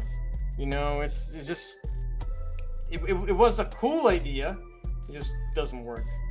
You know. I mean, Especially because like a lot of people don't like if it's not like a fucking action flick, not a lot of stuff's gonna be flying towards the camera anyway. So like if I'm watching I don't know a fucking historian piece like what Like a what's the biopic appeal? or Yeah, like what's something the like that. Yeah, I appeal get of it. fucking Mr. Rogers in 3D. horror movies do 3D best. That's my opinion. yeah okay Yeah, yeah generally. I think- that's a good I think- that's a good point. I think coolest 3D experience I had, Crisis 3 on PS3 supported 3D, and all of the UI Oh. elements popped out just a No. little bit, so they're a little bit more easy to read. And then like smoke and stuff is really cool in 3D. But I'm actually biased against Crisis 3 because I bought it thinking it was gonna be like super cool game, and my cousin was gonna be like, "Yeah, I'm gonna buy with you," and then I bought it, and then he never did. I played once and then never again because I had no one to play with me. That's a then depressing I- story. Yeah, and then So I you're just mad- hate Crisis 3 forever now. it sounds like you should be mad at your cousin. I am mad at him too. Fuck that guy. that's You know, he's gonna let you down. Definitely. it's true. I mean, but the game's attached to the memory, so there's no. No, save. yeah. Yeah, you didn't have fun playing with yourself. I get it. That's Yeah. rare. Coming from me, I always have a grand old time playing with myself, you know? He really knows how to entertain himself. Exactly. Like, I've been doing it since I was like 12, alright? Like, I have experience. I have fucking decades in this bullshit.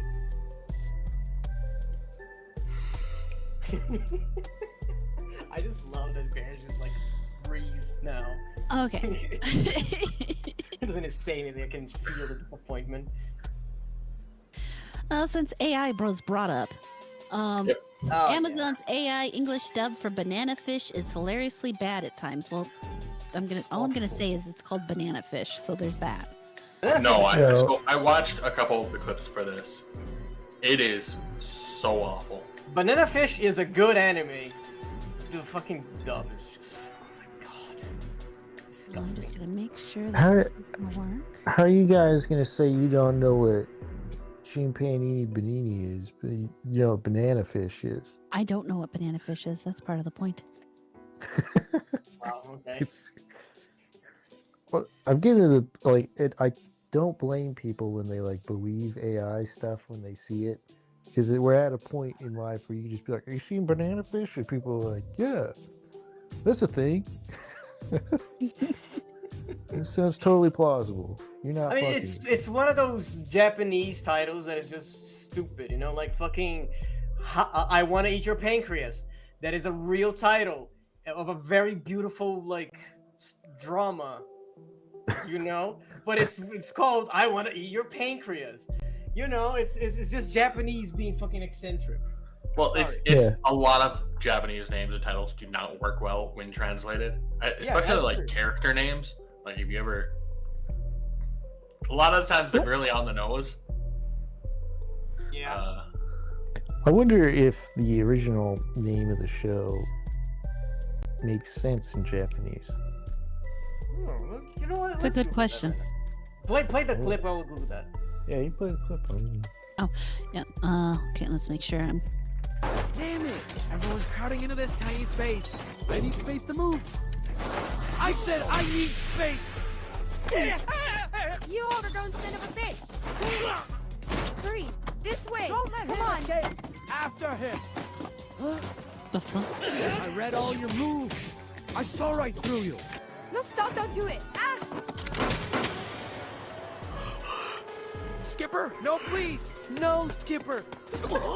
Hey, stay with me. Come on, Skipper. Hey, you gotta fight. Don't die on me, Skip. Don't leave me, please. Did I just watch? Marvin, Don't leave me. you sick, ugly bastard. Watch your mouth, you little rascal. How many times do I have to tell you Dino's orders? I have business to discuss with Dino, and not with you so much. Oh yeah. my Aren't you making movies anymore? I used to be a big fan of yours, you know? You're still good enough as you are. You piece of shit. What? I told you you're a piece of shit. Nothing but an overgrown fat pig. This brat! God damn it! If you weren't Papa's favorite, I'd show you! Okay, so it wasn't just translated; it was voiced by AI as It well. was voiced by AI. AI as well. Yeah. That's the Yeah. That problem. changes everything. Yeah. Bro, they have all the same voices. It's like your I will- GPS. You know, you got an acting role. I'm not gonna lie. What? My mother listens to a lot of AI stories, I mean, a lot. She's listening to them day and night at work, at home, all the time. And these aren't like high-end AI models that are doing the voicing on her stories. They had more emotion than some of this shit. Bro, Yeah, don't die. that's part of the Don't problem. get It's, me now. Fucking. they did not do any like post work to try and make these sound like they're No. decent in any way, shape, or form. Amazon very clearly just had. Bro, stop, They you know Amazoned it. Is what they Yeah. did. You know what they did? They picked up like the fucking filter on TikTok that just generates the AI voiceovers and just put it over the fucking the fucking anime. This is atrocious. Yeah. It's criminal that they're doing this shit. Wow. That was The definitely future awful. is AI, everybody. The future is AI. Yeah, not for a while yet. I wonder if the Japanese version is also AI. I don't No, think so. No, it's not. I wonder if I can find. Probably find a clip. Also, the title, it is Banana Fish in English too, but it's originated from a J.G. Salinger book called A Perfect Day for Banana Fish. It's a book from 1948. Nice. I wonder. And the anime itself is old. Right? Well, I shouldn't say old. 2018. Yeah, it's not so, old, like, it's just it never got adapted. And this is it. This is what they got. Everyone who loved it. I would say this is not Japanese or not AI. No, but they would have no reason to have it be in AI because they have its natural language is Nice Japanese. to meet you. ああ、それなら知ってるぜ。How are you が儲かりまっかで。Fine, thank you がぼちぼちでな。 So What are these? Fine, fucking- thank you. translations might be AI. Yeah. The translation fucking sucks. The But it's also, I believe it was translated by Crunchyroll or Funimation, so Yeah, then it's most likely AI. Jesus, those were so far out. I hate that. It's one of those things that drives me crazy when the fucking the subtitles don't match. Subtitles are wrong. what's Yeah, actually when it doesn't saying. even match the English. yeah, the guy That's speaks the part- English. I can't tell if it matches Japanese because I don't speak Japanese, but I can tell it's not matching the English. Yeah, the guy was, I'm fine, thank you, I'm okay. I'm Fucking- okay. What? Like, bro, what? That is not what the man said. But the show is good. Like, I can tell the show itself, it's good. Mhm. And it's really fucking sad that this is the treatment that it got, you know? It's not the most popular show too because it's kind of niche, but you know, they didn't deserve this treatment. Mm-hmm. And this is just what I feel like this is just what everybody like knows is coming at this point, right? Like the fucking big companies just trying to shove AI down our throats because that's what they want, not because it's the best. It's just Well, it's 'cause it's cheap. cheaper. Yeah. Yeah. I mean, it's basically no cost. Like, how, do you think they paid anything? Oh, they to paid do that something. shit? They have to pay for the paid for licensing on the tokens. AI. But I mean, we're getting to a rock and a hard place here where the voice actors keep being total shitheads, and we don't really have too much of an option. Yeah, I mean, it is. something's got to give. So either they'll work on AI until it's good enough to be acceptable, or voice actors will get their heads out of their asses and start being, voice actors again. Or there's the third option where people start making their own subs and dubs again, and Hey, Yeah, well, I have to just fan nowadays. subs, you know. the age of fan dubs. Yeah. Or fan subs, excuse me, was pretty much the golden age of Yeah. getting accurate subs. and they don't seem to realize that's what people want. No, It's kinda for some reason, you need to have it localized. Remember, Americans are never going to understand Japanese humor or location. Yeah, no. Or blah blah blah blah blah blah blah. Well, I mean, they're localizing it in an attempt to reach the broader audience, and then the broader audience doesn't care because they don't actually want to watch anime anyway. And then the people who actually watch anime don't want to watch anime because it's made for the broader audience and not for them. And then anime stops selling. Yep. Kind of how that works. And then the localizers lose their jobs, which is the only golden point in this whole thing. Yeah. Well, That's a positive. And you know what? The mangakas continue to make money because they continue doing what they do. Yep. Mm-hmm. Yeah, it's just gonna end up like dying here on the West. Like, anime is not gonna fucking die in Japan or fucking China or Korea that's now getting into that fucking market with shit like To Be Hero X, you know, or what's that one that got fucking nominated 70 times to Anime of the Year? Solo Leveling. Yeah, that fucking The Korean one. the Korea Aura Farmer, you know? Yeah, so like anime is not gonna die. It's gonna continue to like to only grow in fucking like in Asia, in East Asia. Mm-hmm. And like honestly, I am okay with that. If like Crunchyroll or Funimation or Amazon Netflix just stop investing in anime, you know, and just start doing their original shit again. Yeah. Yeah, look, if it goes back to being the only place you're going to be able to see anime is on sketchy sites with I'm down for fan-made subs, it's like, okay, fine. And porn advertisements. Yep. Absolutely. That's especially in the porn advertisements. That's where I find the best ones. You know what I'm saying? Yes, But we in all heard all about seriousness- Tropical Girl Island. Yeah.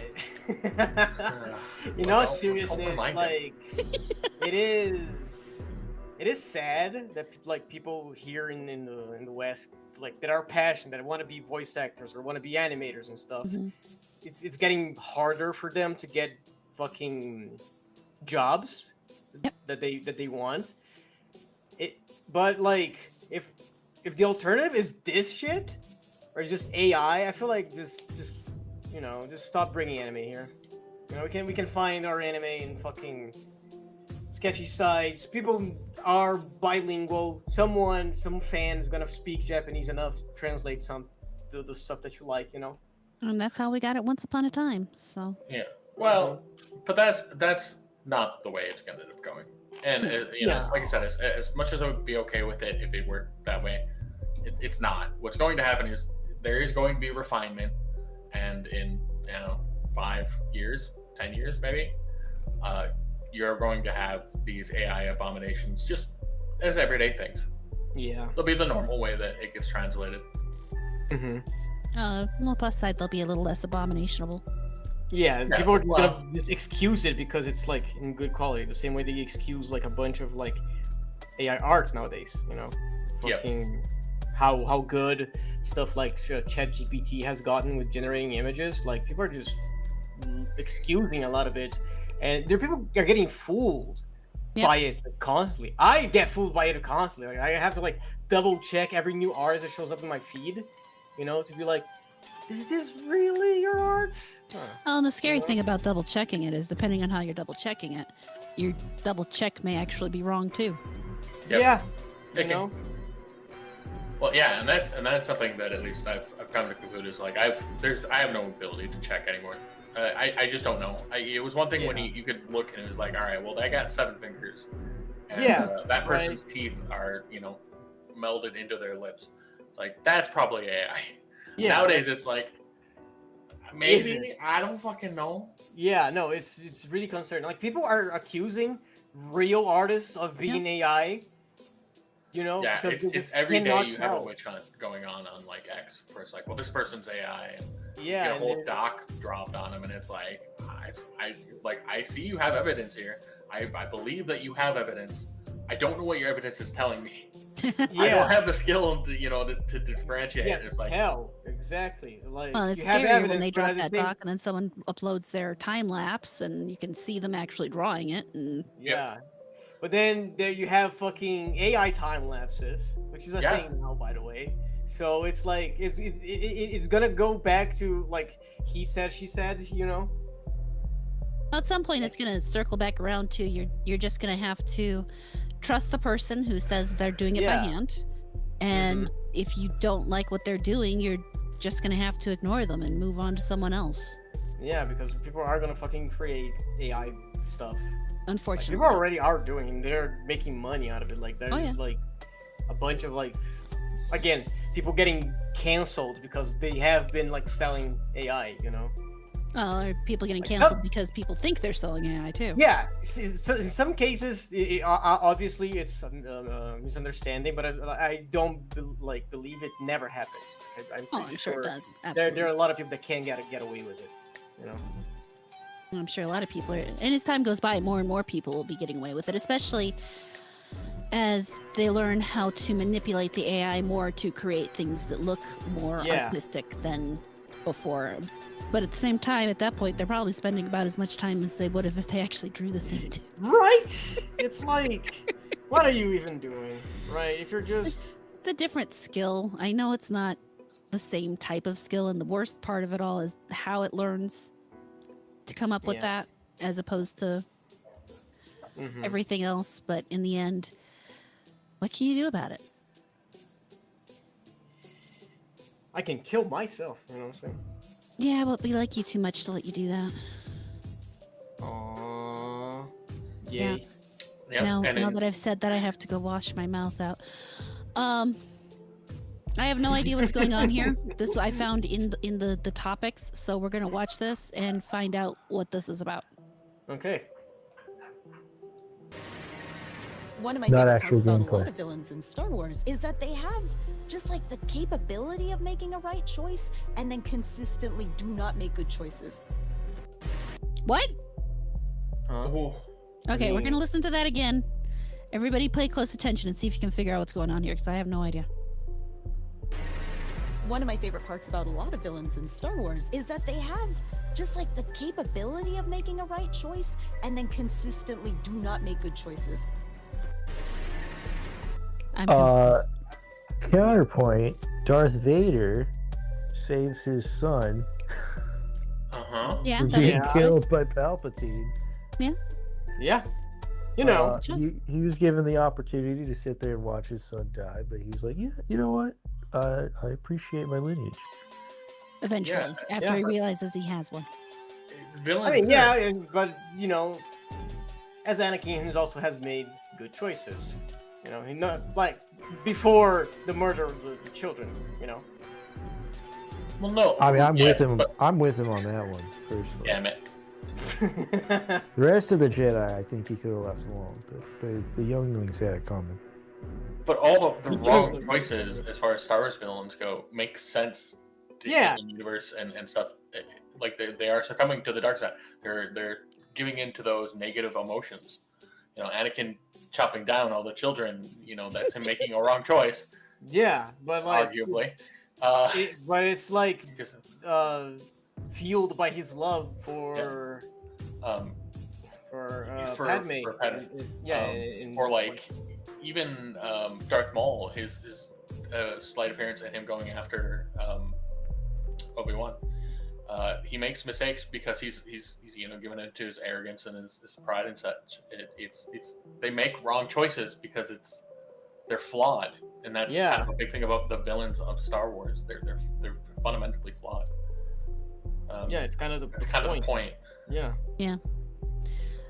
I'm not sure exactly yeah. I don't know what this, because it was what it stuck. I'm means. I'm going back into the topics to see if maybe who put it in there said something to give me an idea of what's going on here. But no, it's just the link.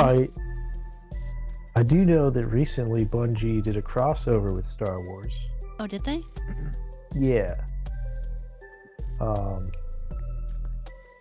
Why? I don't know. I mean, I know why. Money, right? Well, Oh. that was the reason, yeah. Aside from that, like my Bungie knowledge is, I played the beta back when the first one came out, and then the full version came out, and there was no more game after that. And me and my friends were like, "What the fuck?" And then we were like, what's even the story? And like, oh, you gotta go to a different website to read all the story. Which is like, What? no. and so I never touched it since. But Gotta go to a After- website to read the story. What the fuck kind of game is that? yeah, every time you do stuff, it'll pop up in the top left and say like, new knowledge unlocked in your codex, and you have to go make a Bungie account and go to the Bungie website to read the lore. Which it was hilarious because there's even like a cut scene in there, like towards, or I think it's towards the beginning, where like some guy, he's like the de facto exposition guy, and he literally says like, yeah, I could tell you everything that happened. I'm not going to though. Why would you, right? Yeah, you gotta go talk to the sphere. Why would then you you run tell me off. what's going on in this game that I am playing? Yeah, Now. and then you run off with Dinklebot, and then That's they great. deprecated Dinklebot, and it's like, what's even the point? We don't even have Dinklebot anymore. Well, yeah, I mean, if you're talking about like as far as Destiny goes, why would you have to go do this? Look, they cut out the entirety of the, I don't know, for the original Oh, is that game what we're and like talking about? 4 expansions or something like that. Bungie does weird things. Yeah. Well, yeah, I think was it with Destiny 2. I almost said Bungie 2. With Yeah, Destiny Destiny 2, 2. they I released a bunch of DLC, and then they're like, actually, we want some of this to be part of this DLC. So you don't have access to that anymore until you buy this DLC. Mhm. Holy shit. That's fucking wild. Well, and then Yeah. like the whole original part of the game, the 1 to 60 experience, where you do all these other things, they just got all those missions out. Those are gone. Like the whole Wow. they did weird shit, thinking that was the right choice for some reason. Well, they are capable of doing the right choice, but they constantly don't, you know? Yeah. Well, that's I think that's the joke for what we got sent there too, is because there's like I think Yeah. I think we cracked the code. There you figured it go. out. We went full circle. Thank you, whoever sent that link. We figured out what you were it's trying jazz. to say. That was Jazz. is, Oh. Yeah. That was Jazz. Okay. I guess we figured it out then. Yeah, apparently we did. Let's see here. I mean, funny. You know what? I'm gonna give it to him. It was funny. It was funny. It was definitely funny. Very low context. Yeah. Sega has admitted sales of its games may be lower than expected due to players awaiting definitive editions before buying. No. Have they looked at their own sales numbers for Persona? I mean, are they wrong though? Like, I mean, they're the ones with the data and they're the ones saying it, so you know, I kind of have to believe them. you know. Sega has admitted sales of its games may be lower than expected due to players awaiting definitive editions before buying. The company has published in Japanese a shareholders Q&A session following its most recent earnings report, thanks Automaton. During the session, the company was questioned on a drop in sales of catalog games and revenue fluctuations impacted by new releases. Specifically, Sega has released a number of critically acclaimed games, but sales have fallen short of expectations. In response, Sega made a number of suggestions, including successful rival games of the same genre and initial pricing of games. It also admitted players expecting a definitive edition of its games may be hesitant to purchase at launch. Gee, I wonder why. While we haven't been able to pinpoint a precise cause of the lower than expected sales performance, we believe the problem also lies in our marketing, which wasn't able to sufficiently convey the appeal of our games to the users. I mean, at least they admit that too. The company said, reassuring investors the issue is being investigated. No specific games were mentioned in the exchange, but it certainly points towards the games of Atlas. Traditionally, the RPG maker has released revised versions of its games following initial release. Persona 4 was followed by Golden version, while Persona 5 was followed by Royal, both of which had extra characters and content. For a more recent example, 2021 Shin Megami Tensei 5 was followed last year by Shin Megami Tensei 5 Vengeance. Well, yeah, if you're going to release a game, and I know that you're more than likely going to release the same game, just with more stuff, why wouldn't I just wait until you release the same game with more stuff? Why would I buy it twice? Yeah. Yep. Like, obviously, like that should be like a fucking given, right? Like, if it becomes like a fucking habit of them doing that shit, like it's just stupid for them to expect someone to buy Persona 5, Persona 5 Golden, Persona 5 Royale, Persona 5 Royale Ultimate Master Cocksucker, you know? It's like, you're not Skyrim. You're not gonna sell the same game 57 times to the same person. They're certainly trying to, though. But they have, actually. They've successfully been doing this for years. Yeah, but it seems like they reach a breaking point. That's what they have reached a breaking point of sorts, but also they've now hit a wider market than they ever had before. So now they fall off. It's weird. I agree with you. I'm gonna shoot your mic. Yeah. I also just like that is what happened. What happened. I can feel the anger in his voice. Oh, there you go. Now you're back. I'm not going anywhere. I'm here. Yeah, but your mic sounds like it's slowly sinking underwater. Yeah, it does. That's exactly what it sounds like. You're talking and it Slowly you get more and more there. muffled as time goes. It's like I can just imagine your mic's getting up and walking away from you. Son of a bitch. This is great.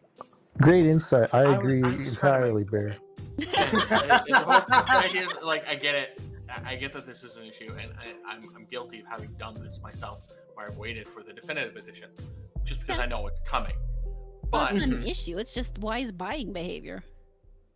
yeah, but I will also say now, because Atlas games in general, I've been playing them all the way since SMT3 for 20 some years of Atlas games. And the gameplay experience in the original ones is usually different than the gameplay experience in the definitive editions, which is also its own sort of weird thing. Like Persona 5 Royale is an easier game overall because of the mechanics changes they make in it, not just the new stuff. So it's kind of weird. You are waiting for more content, but you're also kind of depriving yourself of the original game experience. Yeah, the only Persona game I've ever played is Persona 4 Golden. So, which is very much in the same boat. The way you can play Persona 4 Golden compared to the way you have to play Persona 4 originally, very different. I'm not playing Persona 4 again. I personally am impressed in consumers, because I would have thought for sure that it's just like the Skyrim scenario where it's like, yeah, so I really love Persona 5, and then they drop Persona 5 Royal. I'm like, oh, I guess I gotta get that. And then they drop Persona 5 Royal Pro upgraded plus, and they're like, oh, I guess I gotta get that too. So I was like, going into this article, I was for sure that like everyone's just buying all of them anyways, because we're all just a bunch of like consumer freaks. But hearing that the numbers don't reflect that, I'm like, hey, good for you gamers. Well, I think something you have to take into consideration is the specific niche of gamer that you're talking about to top it off. Yeah. Yeah. And then yeah. I think the other thing too that like in my head is like part of why I haven't bought some of the like re-releases for anything that I already have is because I'm like, yeah, I don't want to do another 100 hours in that. It's so long. Yeah. Well, yeah, no, I agree. That for like Persona 3, the re-release for that, it's like I played the hell out of the original one. I don't ever want to. I had a ton of fun with it. I would still consider it one of my favorite games. Don't want to go back to it. Do not want to spend another 100 some plus hours going through that story again. Oh, yeah. And that's, I mean, that's kind of the same for me. I played Persona 4 Golden. I literally had over 100 hours in that game beating it. I'm not playing the original Persona 4 doing another 100 hours. I played 5. I got like very, very far, like towards the end when it first came out. And then the only reason I have is a Royal. They made Royale. another one that's like upgraded for PS5 is because Amanda was playing it. So that's the only reason I have that. But I Yeah. haven't put a single minute into that. I have played Reload, and then I've been slowly working on Metaphor. But yeah, I don't know, it's just too many hours. Yeah. So I walked away from this a little heartwarmed, knowing that modern gamers are a little bit more frugal than I thought, and I guess Sega's just going to have to account for that. And thanks for restoring a small modicum of faith in humanity. At least in the Hell yeah. JRPG Yeah. area. I wouldn't go that far outside of that arena. I really Sure. wouldn't. But at least And there's then, some uh, out there It's somewhere. God sales tell us otherwise. Do you not play a game? Made a good point with the SMT5 Vengeance. That was also their like breakout to releasing everything on all the other platforms. Because prior to that, it was Switch only. Oh. So at least that's like a pretty justifiable like. Yeah, that hey, makes sense. That does entirely make sense. What's the complete creative? What is this? It's a podcast. You're on it right now. Fuck. I thought this was a nightmare. Damn. Well, it's kind of both. Depends on how you look at it. Yeah. No, I My was just mic's reading apparently drowning itself to get away from me, so that's nightmare material. I was just reading this last paragraph. It says, as Eurogamer reported yesterday, Katsura Hashino, whatever, director of Metaphor Refantasio and the Persona games, wants to create JRPG 3.0 as the next evolutionary step. What does he mean? That mean? That means nothing. That's gibberish to me. I think that 3.0. you- Dude, I didn't know we had like a 2.0 to begin with. Yeah, right? Well, it's like I Web actually think 3. the SMT Persona games, I think that is what they're considering the 2.0. So Hashino spoke at Korean Game Conference G-Star 2025 earlier this month, which was reported by 4Gamer, translated by Games Radar. He separated JRPGs into 3 eras, 1.0 being those of the past, 2.0 being those of the present generation, and 3.0 being those of the future. JRPG 1.0, said Hashino, are the true classics, and while he didn't name any specific examples, the likes of the original Final Fantasy and Dragon Quest games are likely implied. Then the genre evolved into 2.0 with its current style, which feels higher quality due to how much more responsive they are to the player.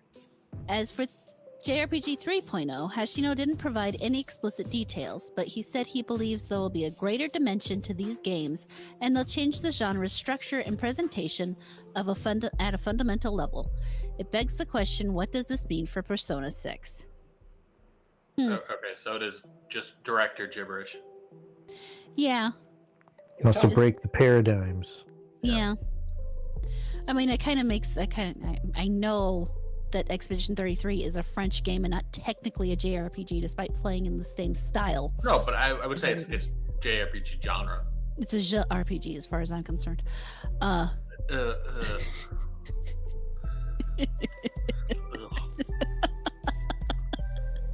don't think you like that.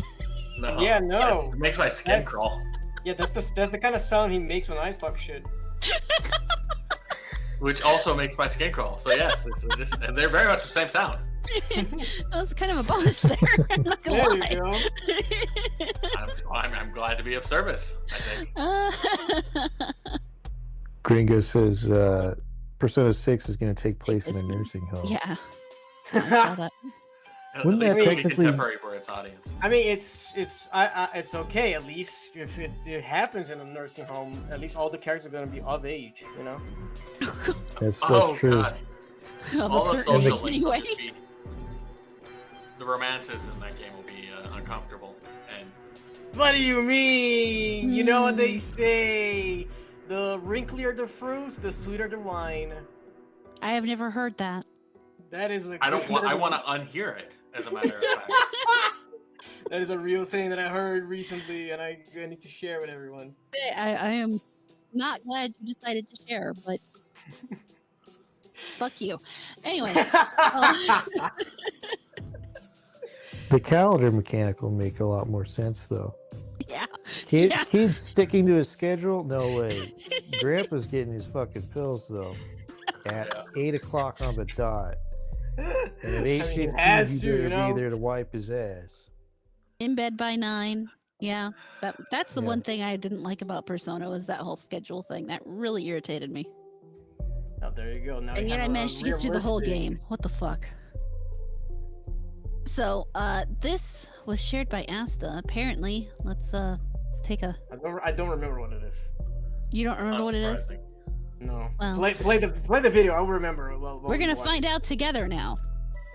There's no way to full screen these things, I don't think. A government employee in the Philippines has gone viral after being caught playing Zenless during work hours. This incident sparked public Yeah. outrage as the country is currently facing a major flood disaster. Many believe the government should be focusing on handling the emergency situation, and this video made people feel that the government doesn't care about that. The issue got even bigger after several news outlets reposted the video. Now people are reporting this to government authorities and urging them to take action against the employee. A government employee in the Damn. I No, just thought it like, was this funny. is legit. It's the same feeling I have whenever I see Asa log into a Musume while we're streaming the podcast. It's like, man.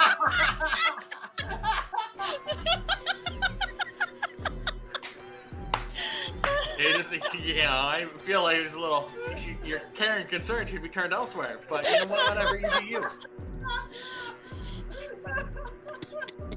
Bro, why am I being called out like this? Damn. Oh, you didn't Hey, have you to brought the make that story. way. But he enjoyed it. That's the problem. Anyway.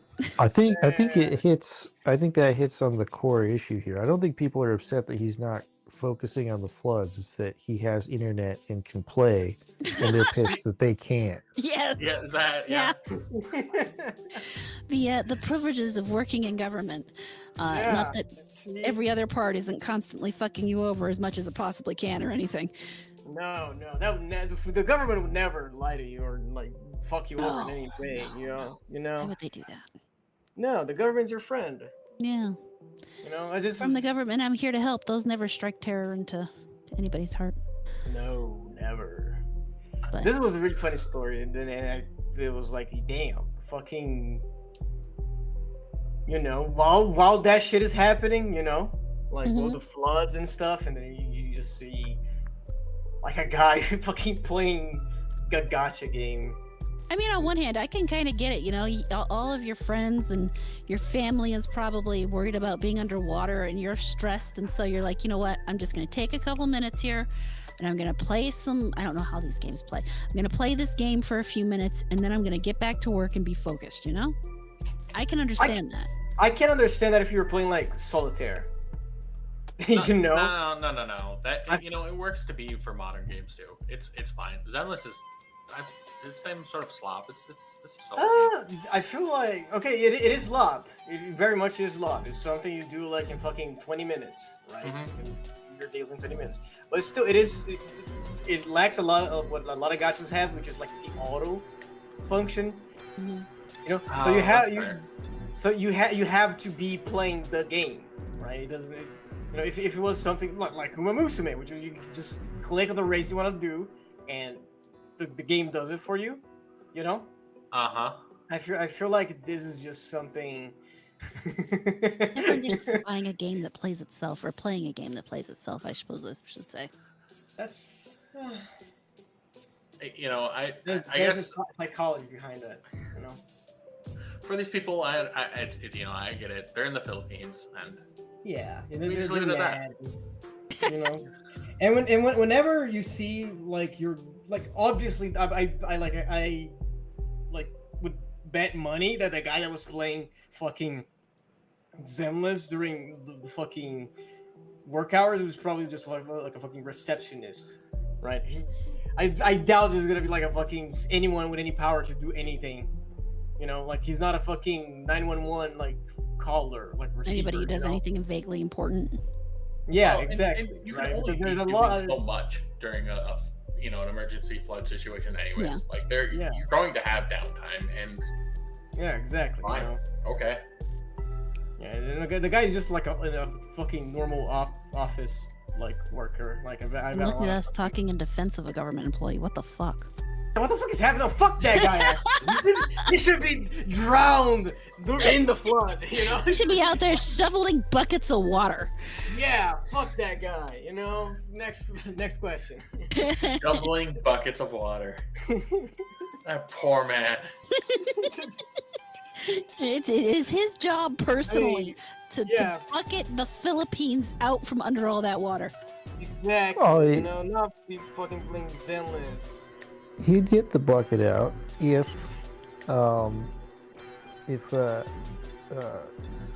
Sea of Thieves install wasn't so hard.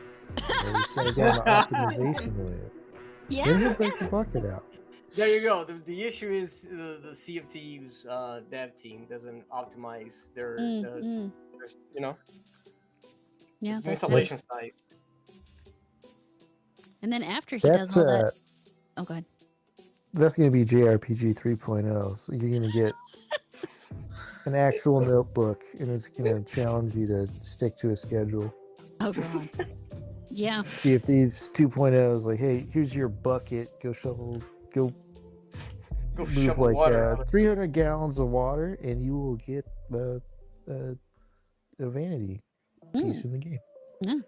Suppose that's better than monetary transactions, huh? Oh, yeah. Well, Well, I mean, busy work. weirdly enough, yeah. Child labor is back in style. Let's go. The children do yearn for the mines. Rob, if I do 10 hours in the coal mines, I'll get the new Peter Griffin skin. Jesus Christ. You know, knowing Generation Alpha, that I believe they would do that. Yeah, no. If that's what they're asking for, then I am sending them to the mines. You can work for your own goddamn Peter Griffin skin.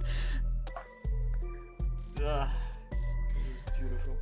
Japanese beer giant Asahi.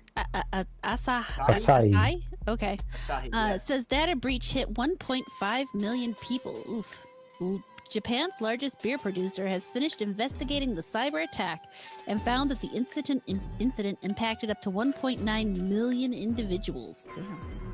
The compromised data include full names, genders, physical addresses, telephone numbers, and email addresses, which could be used in phishing attempts. My immediate question is, why the fuck does this beer company have all these people's names and numbers?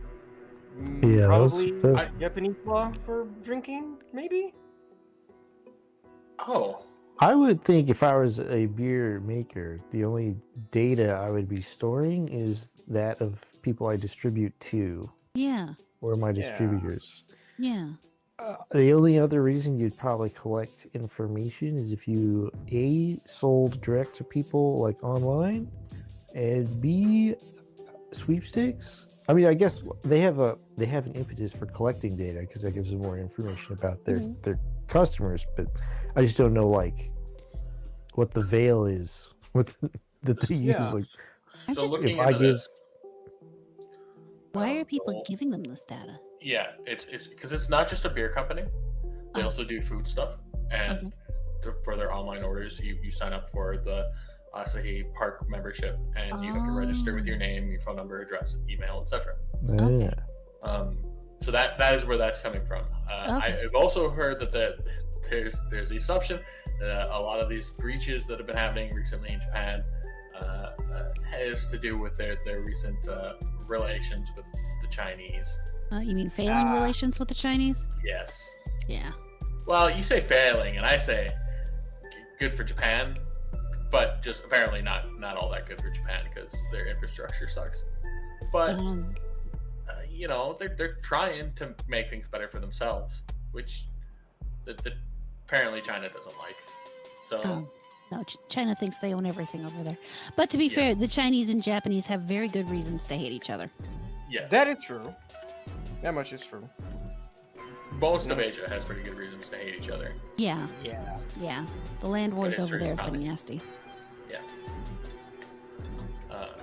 But yeah, so that's why they have that information, and that's likely at least why that information has likely been leaked.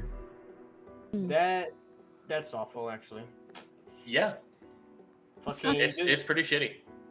Welcome to the club, You Asahi. just want to customers. crack open a cold one with Bear, you know, and now your credit card information is out there. It's okay. So I will also say, having had Asahi beer, it's not terrible. No. I No, really it's- wanted to have like the one place, not even here. It was in a different city that I went to. Within in the it was a Japanese restaurant, and they had that on the menu, and I was like, "Yo, can I have this? I never had it before." And they was like, "Oh, we're all out. We don't have it anymore." And I have like a Budweiser instead, and I was like, "Oh, fuck you." Oh, I'm so sorry. Bro, That is fuck awful. you. Don't you guys have your own beer down there? I would do. It's you know, it's just it's cheap. You know. He has that all the time. Yeah, I have it all the time because it's Oh cheap. God, I just Like, imagine getting Budweiser as your import. Oh. Yeah, it is. It is my import. You know, it's like Oh. looking. It's fancy. You know. It could be worse. It could be Coors Light. So Probably they might get that too. A little Michelob on the side. You know, just really fancy it up. yeah, so Okay. it's not like I go to a fucking Japanese restaurant. I don't want to like drink cheap Brazilian beer. No, you want to drink cheap Japanese American beer. beer. I got it. Exactly. I want cheap Japanese beer. I don't want American beer. Oh, that's funny. Yeah. Nasty. So I but was more of a Sapporo guy myself. Toro. They all. So my experience with them is they're all similar enough that it's like, you can Yeah. drink them if I want to. Yeah. I don't like beer, so I like stouts. It grows on you. I like that's mouse what they beer. keep telling me. It has never grown on me. It's just here's the thing. It's just for like socializing, right? What? I don't drink like I drink a lot. I just don't drink beer if I'm not like out with friends, right? Oh, okay. So it's beer for socializing, and it's hard liquor for when you're at home and bored. Exactly. When I'm alone at home with my dragon titty girlfriend, you know, that's when I have my hard liquor, right? But when I'm with friends, I just want like a little something just to get, you know, the social juice pump it. Oh, the drinking makes sense now. I'm so sorry. Like I say sorry for. What you say sorry for? It's all right, man. It's gonna be okay. Eventually. Uh, Someday this too will pass. oh. Okay. Just like the gallstones. Thankfully, not a thing I've ever had to deal with.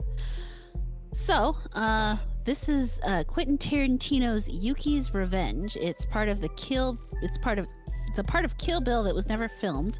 Uma Thurman returns as the bride, and it follows Yubari's sister as she travels to the U.S. to hunt down the bride. And it's animated by Fortnite. Sheep was playing a little Fortnite the other night and was talking about it, and I tuned him out. So, Okay. let's see what this says. What this does.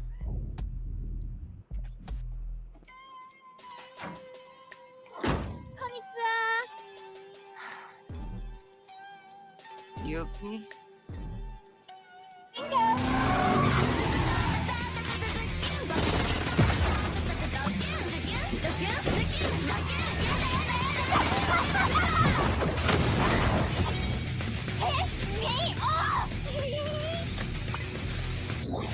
Stay in your house and get down on the floor!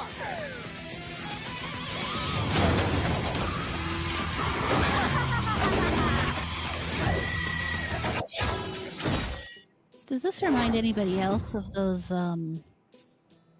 remember Celebrity Deathmatch? Yeah. I Mhm. very similar feel. Yeah. So weird hearing baby metal in the background. Yeah. This whole thing just feels like not real. Yeah. It doesn't like. It's not like badly animated, but it's weird to see fucking Fortnite models doing that. You know, Yeah. it's like I'm not like associating Fortnite with fucking like cinematic stuff. It's Mhm. so jarring. Like it's why you know. I know Right. Sheep like watched it in Fortnite. It's just so weird because to me, I look at Fortnite as like appealing mostly to the same age group as like Roblox. So like, Yeah. when I imagine Quentin Tarantino x Roblox, I'm like, what the fuck? Honestly, though, like, And obviously, there's a lot more adults on Fortnite for sure, which is it, but still, it's still And mostly Roblox is kids. So, Oh, Given the stories we went over the other week, there are a lot of adults on Roblox. oh too many, god. you might say. Yeah. Yo, didn't the fucking CEO say some outrageous bullshit recently? Yeah, he did. What was it? Heck, can I find it? Hold on. Since we're on topic. It was that was last week, wasn't it? Or was that two? Did you guys talk about it? Yeah, we talked about it. talk about which. This Roblox CEO and him looking. To Oh child yeah, we talked predators, about that. His how, retarded. How to draw children. Yeah, well, the adult issue with the adult predator issue was an opportunity. Yeah. That's specifically what it was. Yeah, we talked about that. That was just amazing. I mean, on one hand, you kind of want to say, well, maybe he just said it wrong, but no, he really didn't. No, the article makes it very clear that that was not a mistake. That wasn't like a fuck up with language. That was a choice. Yeah. Yeah, dude. Yeah, he made that choice, and then he let them print it. Yeah. Just crazy.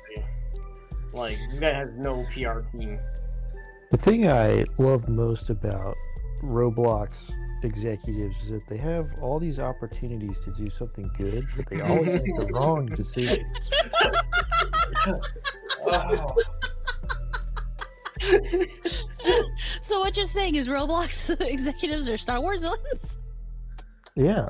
At this point, fall into the dark side, yes. You know. Oh my god! I just thought of something horrible. Look. Okay, what? Star Wars villains might have split little kids in two, but they didn't do it quite like the Roblox. Yeah, I was about to say that. God! I was about to say suddenly Seriously, killing guy. children is the worst thing that happened in Star Wars. You know? Oh, Lord! Oh, what? You asked for it. You asked what I was thinking about. You know? I said it was horrible. Look, the culmination of everything we've been talking about led to that. Ah. So don't feel like you weren't a part of it. You helped in the build up. You were one of the progenitors. I of showed that you the statement. path. You're the one who took it. You were the chosen one. You're supposed to destroy the Sith. Don't join them. I still have the high ground here, goddammit. Only morally. Oh, fuck. Rada has the moral high ground. What the Well. fuck is going on? I will say I've seen another clip for this Yuki's revenge thing. I did not know at the time that it was done in Fortnite. It was kind of entertaining. Yeah. The clip I saw, it's also very like Zoomer humor almost is kind of what I felt. It did not fit with what I remember from Kill Bill. Mm-hmm. I was Like gonna totally. say, So yeah. Like I was gonna say, like this looks good. It just depends on how much like brain rot they put into it. Like with the fucking banana guy. That put me off. yeah, You know, that was a guy- little weird. That the guy just comes out with a fucking banana suit just for like a joke. Go back inside. Like, Oh. And you can tell Tarantino didn't have a whole lot to do with it because there are no feet out, and Yeah. that's not. Yeah, there's no Tarantino. There's no feet, and I bet no one says the N word. So it's What not. were you gonna say, Ron? I was add on and just like, why do people find bananas so fucking funny, man? Every time someone wants to be like, oh, I'm so quirky and random, check out this banana. It's a good point. Anyway, It's like a long tradition. you know what they should have done? the banana guy's got he's running around doing stuff, and then he peels his peel off, and the bride pops out because she's already wearing a banana suit. So that would have been. There you go. There's Yeah, your time. that would have been a There you go. Would have been a You should- connector right you should there. hire Bride Ron Nana. for the fucking screenwriting. There you go. Losing money. Speaking of bananas, just because I feel like making a racial joke, No. Simu Liu took to Threads on Sunday to post a fiery message about the backslide of Asian representation in Hollywood. Put some Asians in literally anything right now. The amount of black slide in our representation on screen is fucking appalling. Studios think we are risky. Hold on. Wait, hold on. Did you say backslide there or black slide? 'Cause Backslide. Yeah, I I'm also, pretty I sure I also said heard backslide. I also heard Well- black slide, and I was like, There was a rogue Asians L in people there. now? but Like, are they beefing now? I thought it was chill. Oh no, they've been beefing for a while, but that's beside the point. Not my fault. Then. I don't know. It's especially this was the dude from what, Shang-Chi, right? Yeah. If I'm not mistaken. Yeah. It's like, yeah, Bro, like, I guess maybe I don't know. what are you talking about? I feel like there are Asians in things all the time. All the fucking time. Yeah, fucking. I don't know what he's bro. talking about. Maybe he's talking about the movie he was in. Is like that did irreparable harm to the Asian stereotype movie. But beyond that, I don't know. I don't get it. I don't see it. I don't know if he's got like data on this that he's hoarding for some reason. But Well, there's more article if we want to go into it. Sure, let's see what he's talking about, because this sounds like bullshit. I mean, if we have to educate ourselves, I guess. We have to get ourselves. Despite the No, perceived don't- risk, Liu listed several films starring Asian actors that were critical successes, including Minari, I don't know that one, Farewell, Past Lives, Everything Everywhere All at Once, Crazy Rich Asians, and his Marvel tentpole Shang-Chi and the Legend of the Ten. Was that a critical success? no, I also don't remember Crazy Rich Asians being a critical success either. Well, I think when they say critical success, they mean it's a success with the critics. Oh, well, okay. What? You know what? That makes sense. That follows. They're not financial successes. Yeah. You know, the critics were like, "Yeah, no." Even looking at IMDb for it, it's 6.9 out of 10 for the Crazy Rich Asian. Sorry, That's hard to say. should have continued. He added every single one a financial success. Okay, now he's just lying. No Asian actor has ever lost the studio close to $100 million, but a white dude will lose $200 million twice and roll right into the next tentpole lead. We're fighting a deeply prejudiced system, and most days it sucks. Liu has a history of being vocal on social media, especially when it comes to speaking out against right-leaning. Okay, whatever. He told Variety in a recent interview that he should probably be more scared of backlash. No, just go ahead and say whatever the fuck you want to say. I mean, it's just the internet. But his appetite to speak his mind and stand up for what he believes often overcomes his fear. I just feel like there's something about the internet that makes people just crazy. That's true. There's something about the publicness of it and where people love being the guy to put someone else down or put an entire group of people down. I'm so not for that energy, but you just put down all the white people. Don't question it, Rada. Don't question it. You're gonna lose yourself. Right. Okay. Moving on. So yeah, I mean, there are definitely Asian movies that have lost money, Yeah. but I'm sitting here thinking about it, and it's like, when was the last time there was like a Jackie Chan movie? Not necessarily a movie with Jackie Chan, but a movie of They're this making caliber, a- or Jet Li. They're making another. Yeah, they're Rush making Hour another as we Rush Hour. I saw that. They're making Rush Hour 4. I feel like I don't watch enough movies. The most recent new movie I've seen is Weapons, and that had an Asian guy in it. So Oh, well, there you go. And not yeah, a lead, but they're kind of sprinkled everywhere now, aren't they? I mean, yeah, they're not always the lead, but a lot of movies just have an Asian character in them, and nobody ever really seems to like be mad that they're there or anything. Oh, Yeah. and it very much depends on the movie, because there are a lot of like Chinese movies now that have been hitting Western shores. We'll say, you know, coming up as being rather popular things. Like, I know it was animated, but it was like Nesha Tours, Nessa, something like you. There've been a whole bunch of other Chinese movies that have just kind of been, for lack of better terms, infiltrating the Western sort of media sphere. And yeah, they have a bunch of Asian people in them, surprisingly. Let's Like get Korean Quentin. dramas and go ahead. Yeah. Let's get Quentin on the phone. We say, look, dude, it's Django Unchained, but it's with Asians. Right. It would have to take place out west during the railroad period. Yeah. Yeah. It could Yeah, work. and you know what? You know what? You You can can do even it. bring Yasuke and say the N-word. Yeah. It would totally work. It would totally work for Tarantino. So not only was Yasuke a samurai, but he's also working on railroads in the West. Yeah, of course he is. The dude gets You know, around. I mean, since we are just making out whatever we want about Yasuke, you know, Yeah, might as well. Yeah. I mean, we're dealing with historical fiction, so Yeah, there was Little no more John fiction than Smith, history, the but yeah. railroad worker. It was Yasuke, the railroad Yeah. worker. You know? yeah. Uh, Well, I Forget guess about beat John that Henry. steam machine. Yeah, John Henry. There we go. Thank you. to this guy's point, I suppose, like, I can't think of any Asian actors embroiled in like Kevin Spacey or Harvey Weinstein levels of shenanigans. No, definitely not. You could argue that he has just like ruined that reputation, because now there's going to be a large Twitter mob that will not watch his movies because he dared say that we need to put Asian people in movies and white dudes are costing movies millions. So I guess he's like thrown himself into those hot waters.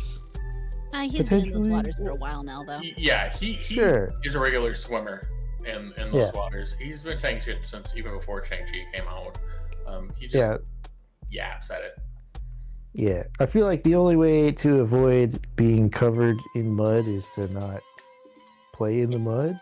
Yeah. You know, Yeah. and he's rolling around in it, so that's kind of, I don't know. Yeah. I mean,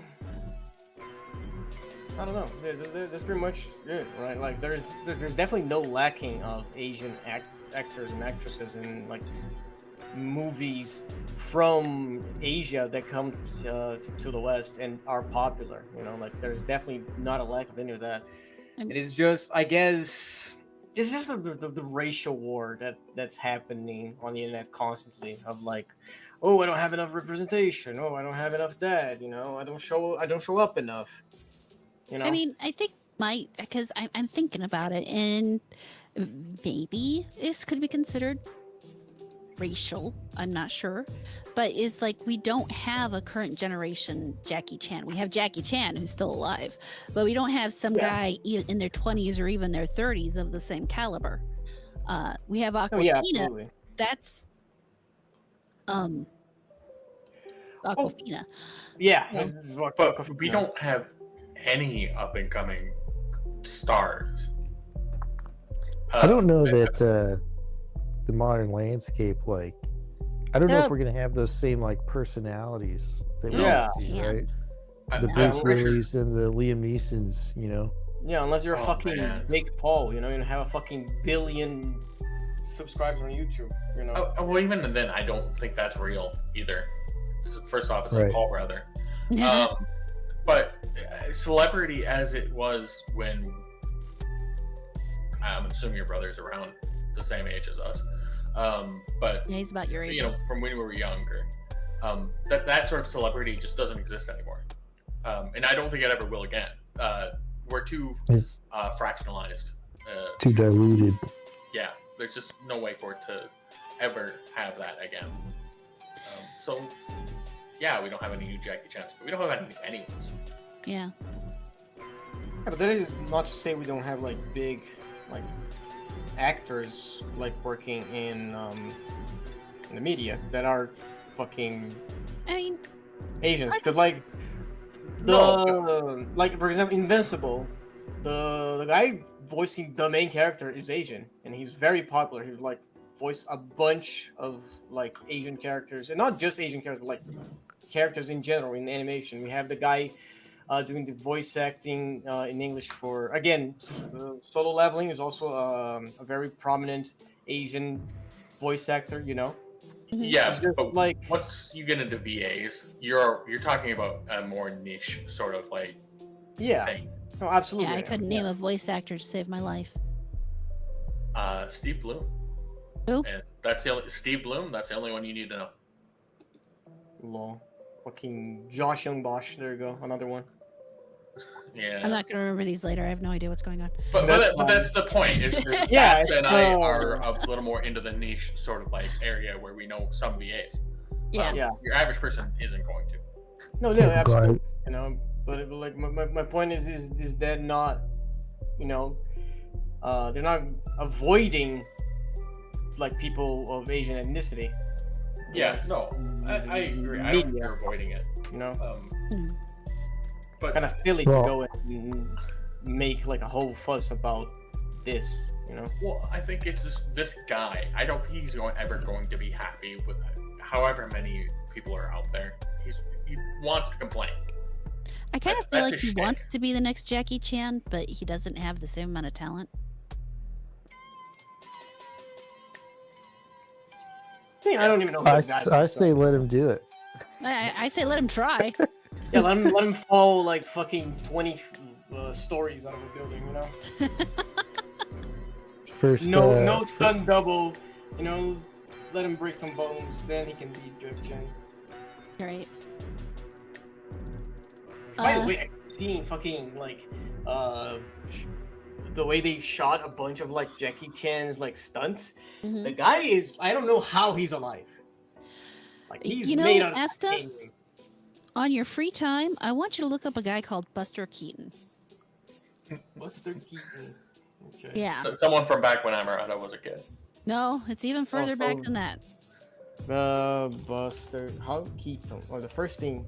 Keaton. Yeah, no, yeah, he showed up in black and white. Yeah. Really old movie stuff. His stunts, he did all of his own stunts, and that man did a lot of shit. A lot of real dangerous shit. Yeah, the house one should have gotten him killed. Yeah. Not just that one. So many of them should have gotten him killed. Holy shit. Okay. I But, found a video. I'm gonna watch it later. Yeah, definitely look him up. So we're not really a political channel, but we are going to talk just a little bit of politics. Ah, man. Now, I should probably never look done up and that see before. what happened.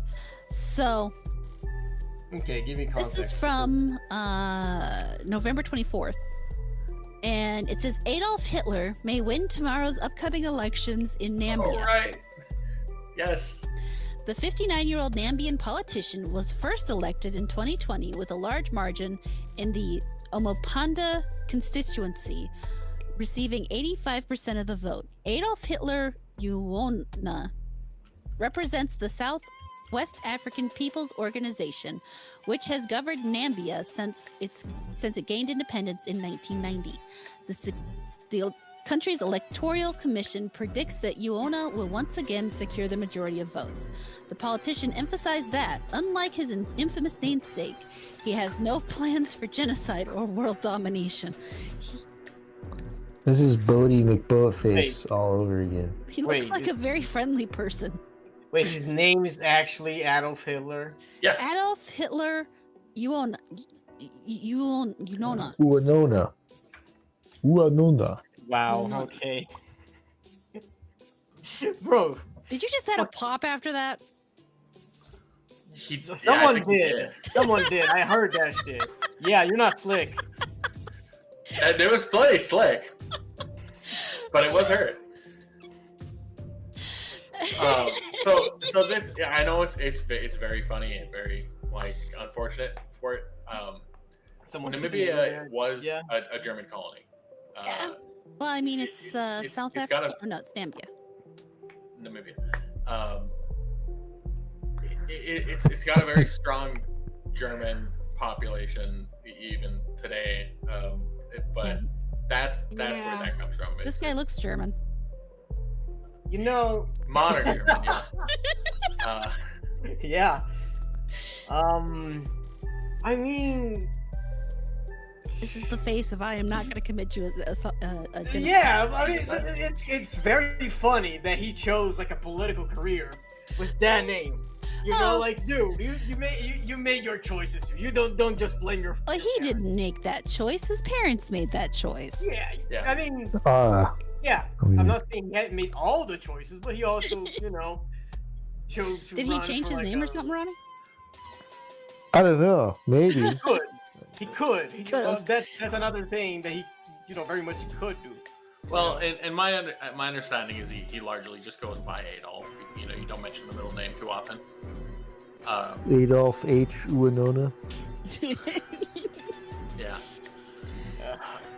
But yeah, and man, he just looks so angry in that picture.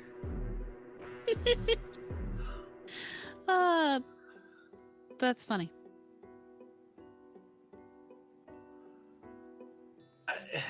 That is funny. You know what? I was scared. I was scared when you said we're gonna get political, but that was funny. Yeah. What the fuck? What? Has no plans for genocide or world domination, bro. Those eyes tell a different story. He just looks pretty angry. It's kind of concerning. Not gonna lie. Yeah. I mean, I feel like that's what the original would have said too when he was getting elected. When he was in office. Oh fuck! Hitler just got a real life Netflix adaptation. Keep scrolling down because there's a guy from Brazil. This guy a better name. Please God, let this happen because it'd be so fucking funny. Hitler's still alive. If you keep scrolling that thread, you'll get to him. Hitler Mussolini? Yes. Yeah, that.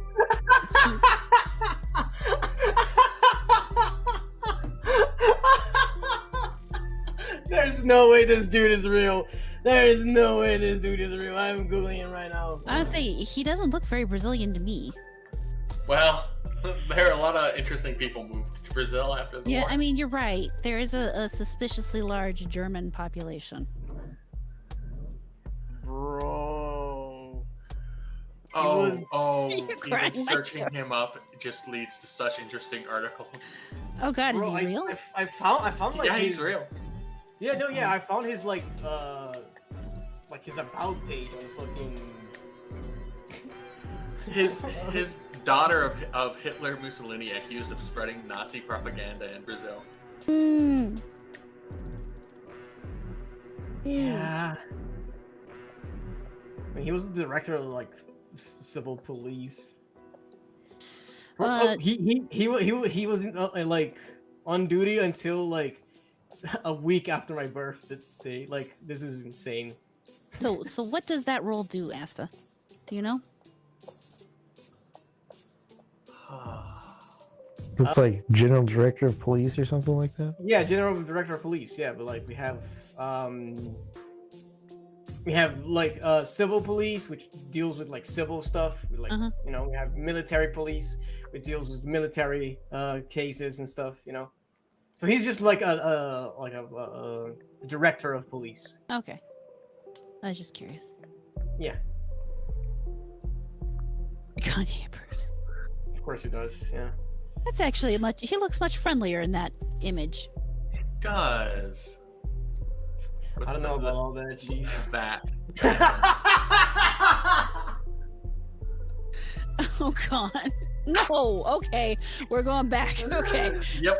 We spun too far. Yeah. Back to the top. Yeah. We've been too far. Okay.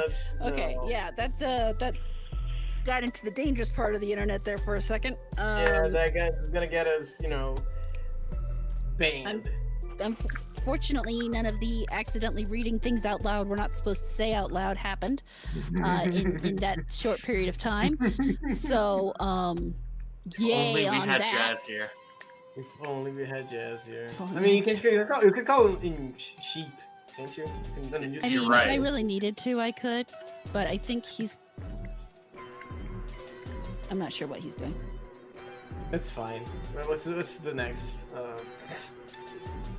Well, I'm just gonna kind of use that as a segue because. Oh yeah. Good so segue. what? We're going to talk about Blue Sky getting mad at Zentrea's new debut. Zentrea is a VTuber, and she had just gotten herself a new outfit and stuff, and people on Blue Sky decided she looked a little too close to the people that Hitler led. The first one, not the black one. Not the black guy. Yeah. Yeah, this truly is one of the dumbest things. Yeah. You know, like I saw the outfit. I'm like, holy shit! We talked about Brazil, and now they're taking him. Fire. Yep, I heard it. Well, the worst part, Zentrea's had outfits like this before. Like one of her oldest outfits is a uniform. Bro. Yeah. And this says this isn't even about the fucking armband at this point, and it's like a lot of the time, and people just fucking love it. Mm-hmm. Yeah. I mean, people get so upset about these things. Well, they want to have a like that is absolutely, and they want to have a cudgel. Not the issue is all the guys with the X on the face, you know, the dragon. I mean, it's black and red. Playing devil's advocate, that is a very bad image. Like, it's more of the symbol with like being eerily shaped. The X on their faces don't fucking help at all, you know. Well, and if you put like military stuff in black and red, and then you put X's and you put crosses, you know, it is gonna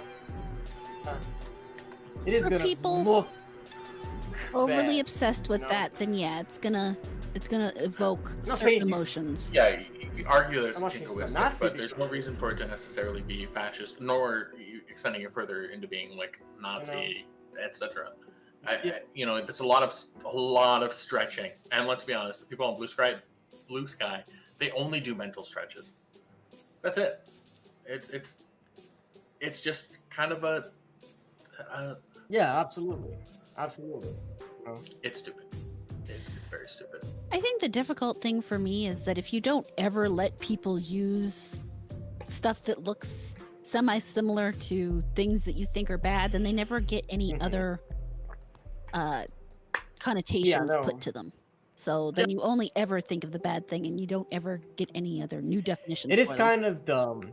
It's I agree. It's very dumb, you know. Unfortunately, I don't know much about this VTuber, so I can't say anything beyond that. I feel like it's provocative on purpose for the free I mean, it's the marketing. internet. Yeah. Yeah, no, absolutely. So it's just I bet, yeah, not knowing anything about them, they could obviously be like, I've run into a lot of people that like definitely fetishize like fascism as like a absolutely. as an aesthetic. So like politically they don't lean that way. They're just like, yeah, I'm gonna wear some leather boots and stomp on your balls. I mean, realistically, it does look cool. Disconnect your mind for a moment from the negative shit out in the world and just look at it. It looks really cool. The lines are sharp. The color contrasts are cool. It is a very black and red look, very military and yes, very fascist. Without like just drawing the one line to the one famous fascist, I could easily see this being in like a lot of music videos. Like a White Stripes music video probably looks like this. Yeah. Even if you go back as old as like Pink Floyd, but also like My Chemical Romance and stuff. Like you see people do this kind of thing all the time. Yeah. It's a striking visual, so and it doesn't necessarily mean, you know, they're, you know, zigging the hiles. Right. Well, the thing really about this is it uses scary colors. Because if it was, you know, instead of black, if it was a bright blue, no one would give a shit about anything going on in this picture.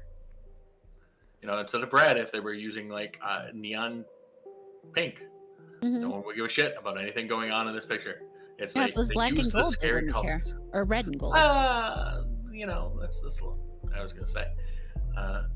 Some people would care about that one, but in general, it's just Yeah. people want to complain, like I said before, and it's like they use the scary colors, so we can complain about them because they're clearly they're using scary colors. They're fascists. They're the bad people. Should we just ban red and black? Well, yeah, that's army looks more like Daenerys Targaryen vibes than anything else. What do they want? To ban the colors red and black? They don't get to own primary colors. They can be used by anyone. Yep. Mm-hmm. And as far as the vibe to me goes, is like I mean, almost all the VTubers have like their own little mascot creatures, and that's what this is. That's at the end of the day, that's what this is. It's the VTuber leading her mascot creatures. Mm-hmm. You can read more into it if you want, but it's not actually that. It's not deep. that deep. It's it's a picture book. I mean, It imagine doesn't have a whole lot to little, read into. A little of Akko's Yippies Yeah. there instead. Well, that's the same. It's the same thing. That's essentially what those are. And those aren't necessarily her. Like I'm pretty she uses like salamanders or something, or newts or something, or that just might be her. I don't know Freya shtick super well. I know of Zentria. Yeah, but like I really like her models and stuff, but I also like don't really care for her as a streamer or like that. Yeah, it's always interesting to see because she's another one who just does the I have a new model outfit now, like every 2 months or so. Yeah, I would love. And to it's know, always fire. Like her designer is just fucking absolutely like goated. Like everyone that does like a new model, like a new fit for Zentria, just always hits the nail on the head. Like this model specifically that she debuted, when I saw it, I was like, yo, this looks fucking amazing. Like this looks, like so hot. And then I had to be pointed out. They're like, yo, Asta, that's not what I sent you. This is because of the fucking people complaining about the Nazi. And I'm like, oh, because I just saw it and I was like, yo, this is so cool. And because fucking, if we're talking about VTubers, so many of them have like military like gear. Yeah. Fucking Crony is also like another huge Hololive star, and she like her second outfit was just like a fucking general outfit with fucking guns, right? So it's and like even as far as other like indies go, like Shando did one where I think she even calls herself like the lolly fascist. It's just people pick on. I think it's just because Zentria is big. No, absolutely. Yeah, easy fucking, for them to. And fucking Blue Sky loves to just pick on people that are massive, Yeah, well, and that's also an important thing to know too. Is you see that it's Blue Sky saying these things, and you can just pretty much negate it at that. It's like, they're on Blue Sky. Okay, and just ignore it then. Which again, it is very unfortunate because Blue Sky is not a bad social media. Like as an app, as a as a website, I really like their interface and like how they work. It's just the people that are there just fucking. They went there to run from Twitter fascism. They started their own fascism. It's the one rule about social media: you get what you want out of it, even if you don't realize that's what you want. So it's all about how you choose to interact with it, as opposed to, I mean, nobody. Despite the fact people will say, well, it's just giving me all this bad stuff. No, you're actually interacting with the bad stuff, so it's giving you more bad stuff. You need to go out and you need to find the good stuff you want to see and interact with that instead. It takes effort on your part. It does. But it's worth it, My timeline is exclusively porn, and I'm very happy with it. And occasionally it shows up on my timeline. I think Vox is right, though. It's not about the armband. It's because Hitler's black. Yes. Yes. Yes. And they're whitewashing. Because Hitler's black. There you go. He's whitewashing Hitler. Oh no. That should have been a title. If we could put it in a title. That can be a title. We're adding I mean, that. we have a list. We can put it in there. Can it be a title? I mean, we can always let people vote for put it. Hitler on Twitter, like not on Twitter, on YouTube. Look, it's not a good person, but it's not a no-no word. Okay. No, I mean, it won't help us in the algorithm at all, to be fair. Yeah, then But- fucking whitewashing Hitler is a fucking hilarious title. But you know, I think we've once again reached about the end of what we got. God, Jazz talks a lot. He does. He also, yeah, he does a lot of talking.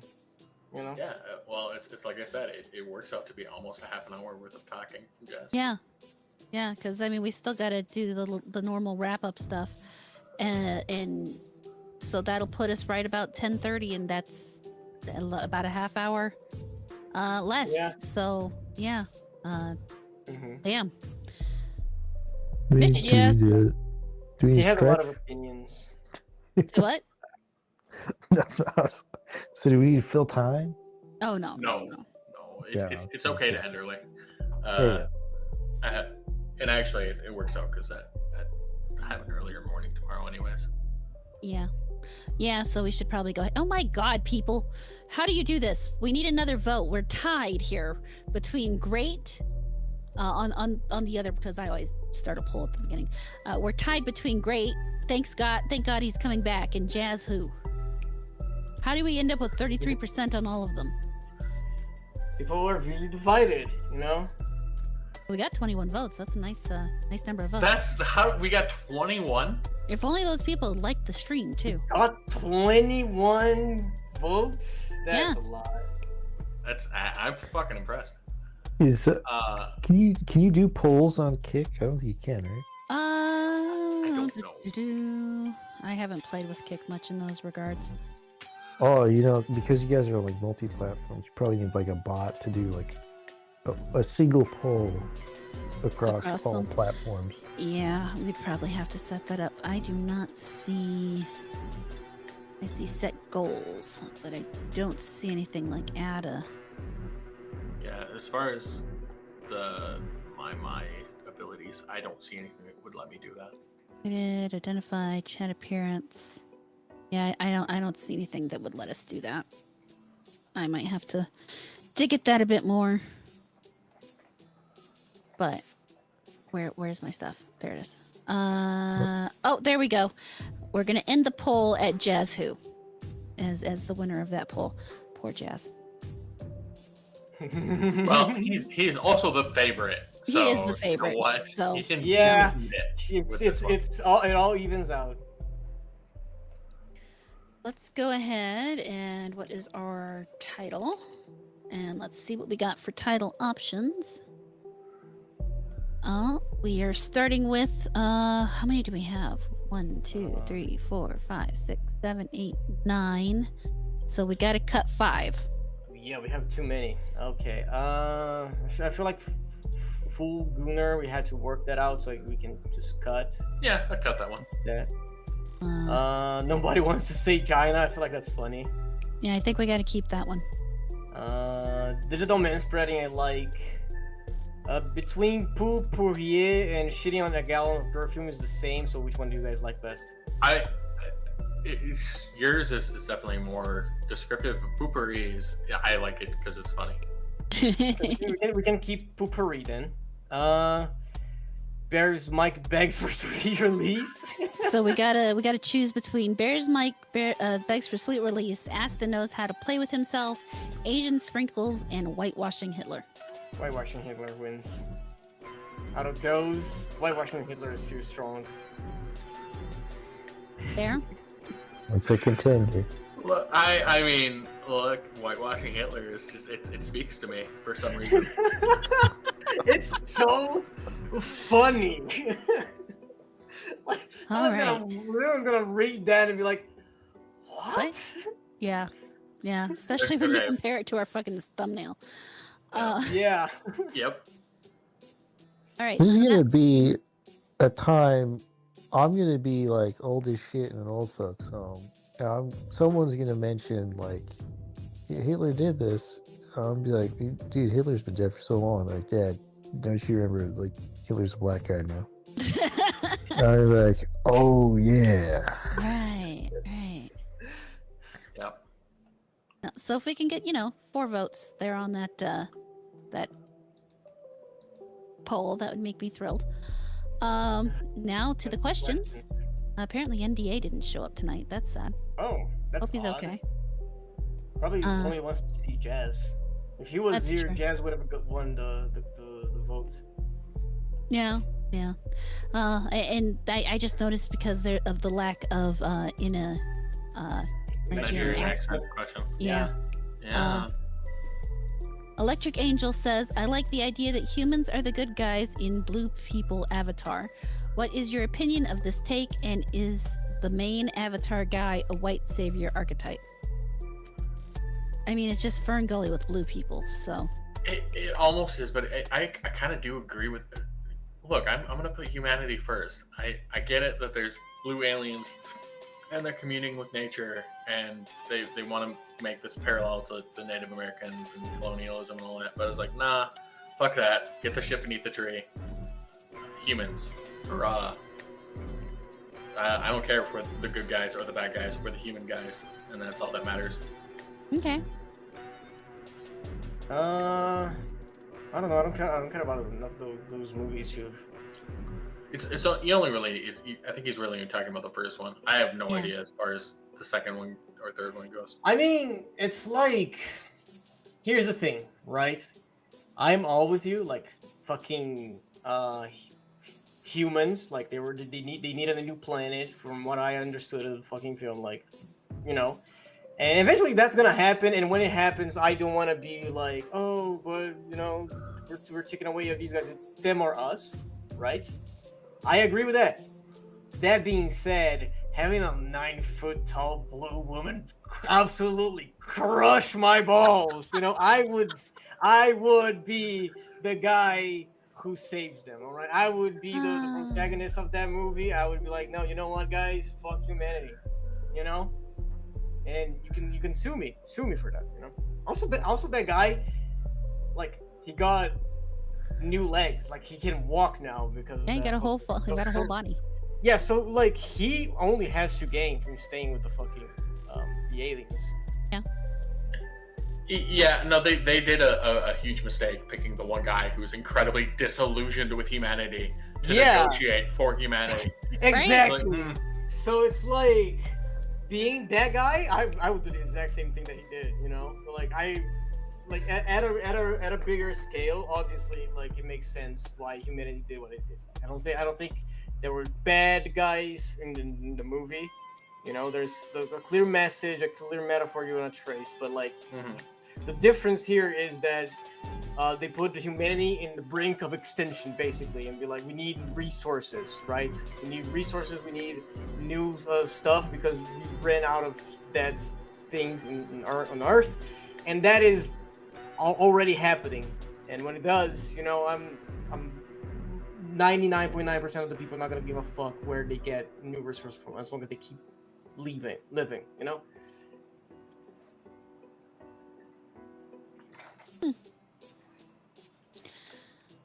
Any opinions, Ron? I lost investment in the movie when you say like humanity's on the brink of extinction, and our response is to do probably some of the most advanced bioengineering ever so that a human can control a real avatar. How did we get put in that position? If we like, true, you know what? That's so real. We're just gonna clone them and put a human in control of it so we can get to know their ways. Like that. Yeah, that is a very. So it sounds like you guys can just make food then, because you just keep making their bodies and then chop them up and make some sloppy joes. Honestly, like just make the body. Don't even need to put anyone in there. Just make artificial meat.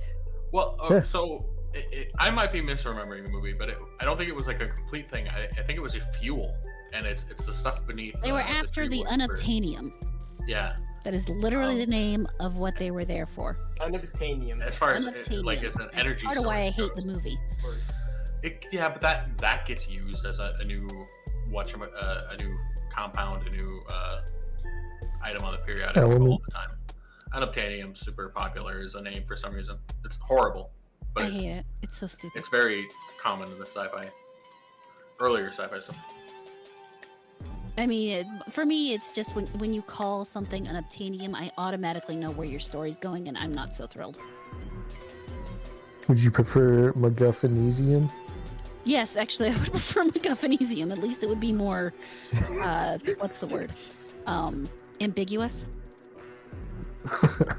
Yeah, that's more. Yeah, actually. Oh, yeah, that's fair. more on the nose. I'll give it to you. Yeah. Uh, Fair enough. So next question is, what good use would you see for AI-generated voice? Like, is Neurosama okay? Is building an AI-assisted Vocaloid bank okay? Where do you draw the line? Yeah, that is actually a very good question. Like, Neurosama, I feel like is exactly the dividing point, right? Because a lot of people are very anti AI, generative AI, and then you go to Neurosama, and it's like, yeah, the guy made everything himself. He like used a synthesizer, and like it's entirely his work. So at what point it's like not an engineering like advancement, and it becomes like an issue. I draw the line personally at, are we taking away from someone by doing it? And what I mean is, like, the other day I was on Twitter, and then someone went to the Green website where you see not safe for work art, and they Google, and not they search a specific artist, and that artist had like a certain amount, I think it was like 3,000 pieces, and then underneath was the artist AI style, and that's like 11,000 pieces, right? I feel like that's an issue, because now you're overloading this artist. Like, how is he supposed to compete with something that's supposed to like copy him exactly? It does much more, much faster than you do, and now that guy is like fucked, and if you're talking about voices, imagine you are like a singer and you want to break out, and you have like a beautiful voice, but then like you sign a contract with a fucking record deal, you have 2 songs in, and then the rest is just AI synthesized your voice, right? And then you get nothing out of it, right? I feel like that's where I would draw the line. Basically, you think that if you're copying someone, that they should be paid for it. Yes, exactly. Like, you should be compensated because they are using your voice, even if it is a synthesizer. Like, you should be making the same royalties, from as if it was you singing it, right? But stuff with Vocaloid, like Vocaloid is basically like an instrument, right? So, like, I don't see much problem with that. Okay. I mean, that all makes... I don't know what Neurosama is actually, but... It's an AI VTuber. If people want to train their own voices to do stuff with them, I'm cool with that. Absolutely. People want... If someone even wants to license their voice out to somebody and get a deal so that then they can train an AI on their voice and use their voice and things, basically, as long as they're able to get paid for that. If you use my voice for X amount of things, I get X amount of money. That makes sense to me, but I also firmly believe that there needs to be something enacted in society where we have the right to own our own likenesses and own physicality, our personal characteristics. So that people can't just, take our voices and use them for other things, and we have a way to defend ourselves from that kind of thing. But, it gets weird. It does get really weird. Like, for example, the Darth Vader thing. Yeah. Like, that was something like he did. Like, he signed off the deal, and his family is making money. Well, his family signed off on the deal. He was dead long before that. Oh yeah, but like, I feel like, didn't he had something to be like, yo, you can continue using my voice or my likeness as Darth Vader? I don't know. Well, I think as Darth Vader, maybe. I'm not entirely sure, because he passed feel like so far before this was really a thing. Yeah, absolutely. So I don't think he saw it, but... Well, but yeah, here's the thing. Like, it was all consensual. There was no, like, stealing anyone's voices, Like that was like a way to preserve some like the work of a master that is gone, right? Right. I don't think there's anything like fundamentally wrong with that. You know, I think we said that during the episode we talked about it. But anyway, Yeah, we the, did. the issue is when it stops being under our control, right? It's how you use it, not what it is. Because AI in itself, it's not dangerous. It's how you use it. People are the dangerous ones. Yeah. Yeah, absolutely. Yeah. Thoughts, Bear? Yeah, I think wherever you set the line, it's blurry, and it's only going to continue to blur as time goes on. My whole thing with that is I don't want it to take away from people, whether that be through opportunity or through pay. And that's kind of just where I sit with it. It's where that is and how that works out is going to change as technology continues to progress. So I don't want to try and set a hard line, for this or that. I think, like I said, just as long as we're still trying to maximize opportunities for real people, then it's just a fun tool. Or a useful tool, fun and useful tool. But it is a real danger for down the line. And I think if we don't have protections like Rada was talking about for being able to own ourselves, essentially, then we're going to be walking a very risky line. Maybe plank right to the edge. We'll have to see. Ron? I got so many thoughts on this actually. So because my last job was doing AI shit. So, but the legal framework, I'll be blunt, I feel is impossible. The enforcement aspect is just going to be like a nightmare. But I do imagine, like, wouldn't it be awesome if everything could be done in such a way that, like, you own your likeness, you got an awesome voice, you go in, you do the training and all that stuff, and then the technology gets to the point that, like, I just pay a fee to get, like, John Cleese to voice in my project, and I have a great suite of tools to get really high quality John Cleese voice acting. I think that from a creator perspective, that sounds awesome. And from a John Cleese perspective, he gets paid to do nothing, right? Yeah. Like, which, but this is all very idyllic, obviously. Yeah. But I think, end of the day, that creates a fractured humanity, and I don't like that. I like the idea of people getting together in the studio. You have a person that wrote these characters and created these characters, and then you have the person who's going to voice them. And the real beauty you get, the art comes from those people kind of pushing against each other. The friction that comes from the writer and producer trying to get the performance they want, and then the actor trying to, meet that need, but also kind of take it in the direction they want to go with it. And I think that gets completely sanitized when you introduce AI and robots, and it doesn't make a tighter humanity either, right? Like we're going down the AI route where we're just like, I don't have to interact with people at all. It's like, all right, so Death Stranding. Thanks, Kojima. Kojima Damas. I think part of it is we won't ever lose that entirely. I mean, it's like saying that because we got the TV, people would stop reading. People have stopped reading a lot, but there are still people who read.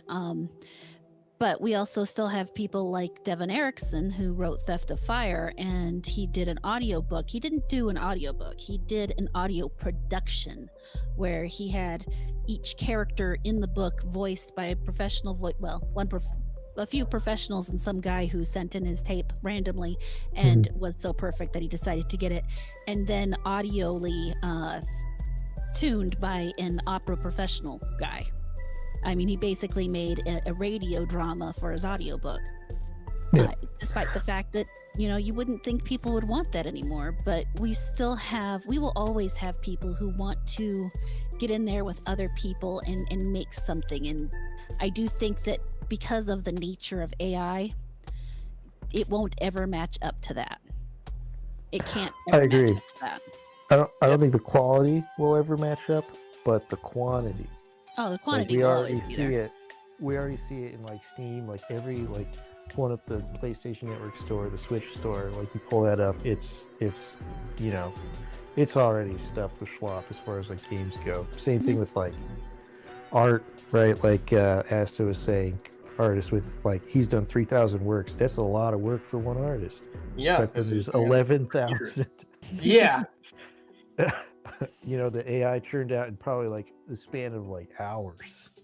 You know, and that's going to make it harder to find like the real like good stuff. I think But the because it's good going to stuff's get always hard to find, really. yeah. Yeah, but it's gonna get harder.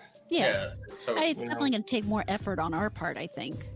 Yeah. But I also think that if you're too lazy to look for the good stuff, you get what you deserve. I mean, true, but at the same time, I feel like technology should make the consumer's life easier, not harder. And for the people making the good stuff, you don't want it to be only found by the people who are spending the most potential time. That's how it's always been, though. No, It's necessarily. I think part of the thing to consider is like right now AI is a dirty secret. Like if you use AI in your stuff, it's a dirty secret, so they try and hide it. Yeah. And Yeah. that is going to cause people to get better at using it in a way that makes it not apparent Yeah. until they can kind of just do like the rug pull, be like, haha, surprise, it's all AI. It's been AI this whole time. You guys been Which- eating it up. Which there's definitely a breed of like artistry that comes out of that, because there are a lot of like accounts and stuff out there that are doing really cool stuff, and they are like very proud of the fact that like, yeah, I'm doing this all with AI, but they're doing things that there are limitations to that they haven't learned to draw, right? Like they don't have the time to invest in it, but they got cool ideas and they sit there and argue with a chat bot for 10-20 hours to get something really, really cool. So I don't know, there's this weird like fine line between like people that are doing cool stuff and it's like enabling great ideas to get out there, and then slop, and it's just like that's really more like ethical use is one thing that's going to be difficult, but just like toning down the slop, you know. I mean, we are going to see a lot of slop, but if there's one thing I think that people don't take into account, it's the human ability to tune out that kind of thing. I mean, eventually we'll just see it and it's like, oh, it's just another one of those. And move past it without really thinking about it. Yeah, but I mean, if getting a new game or going to the movies means I have to wade through a literal lake of shit, at some point I'm just gonna get sick of wading through the lake of shit. And at some No matter point, how because good of I get that, at someone tuning will it out. invent a tool that will make it easier for everybody. Because that's kind of what humans do. Yeah. It'll be interesting to see. Yeah, it's a lot of Yeah, them. I agree with that. I mean, it's But the future. Anything ultimately- can happen. Yeah, ultimately, I agree with Rada that the human experience is like fundamental and like irreplaceable, and I feel like even if it does get flooded, people are always gonna continue making like actual art, actual movies, actual songs, you know, and Sure. it is gonna get worse, you know. Well, I'm going to go out on a limb here because we all know I am not known as the positive person around here. No. If there's one thing I do genuinely have faith in, it is the idea that eventually people will figure something out. It won't be a perfect result by any stretch of the imagination. It won't be a perfect tool by any stretch of the imagination. But people will eventually come to something that will just genuinely help everybody in help with, you know, whatever we're doing. We've been doing that since the day we crawled out of the ocean, is figuring out ways to do things that they really didn't think we could do. I mean, who thought that we could walk on two legs? Who thought that we could drive cars? Who thought that we could fly through the air? Who thought we could go to space? And there's still people who think we can't. So Lamau. at some point, you know, it might take a while. For all I know, I'll be dead before it happens. But I do think that short of humans exterminating themselves, we'll figure it out. Yeah. No, you're gonna be one of those women who live to their hundreds on spite and sass. That's my mother. I mean, if it is your mom, it's probably gonna be you too. Yeah. Women in my family go one of two ways. We either go young or we die old. Well, you already missed the boat on the one. Damn! Congratulations. I haven't outlived my grandmother yet, so we're not there yet. You know, I didn't want to say that, but damn, that was brutal. For the most part, I'm not that much younger, so I don't feel bad. He just saying likes to anything. make fun because he can. Yeah, Exactly. you know, he doesn't have a lot of people that are older than him. It's like when I call Jazz a baby. It's again, that's about the same amount of distance in years. Yeah, it's exactly like how you call me a baby too. You know, like this. But you this are. like, That's because you are. just a You're a couple literal years of child. difference, you know. Yeah. You guys fucking suck. I have to worry about other adults being in the room with you. Nah, you know you're fucking foul. But that wraps up our questions, unfortunately. Okay. Wow, Hey, we did stretch for like 20 minutes. yeah, we actually, did pretty good. We pushed it. I see what won. Yeah, the spread on this one is impressive. We've got 7 votes, an 86% win for Whitewashing Hitler, and the only other one that has any votes is number 14 at Digital Manspreading. That's like it's very hard for us to get like a unanimous like. Yeah, decision. that's about as close to unanimous as we're gonna get. Crazy.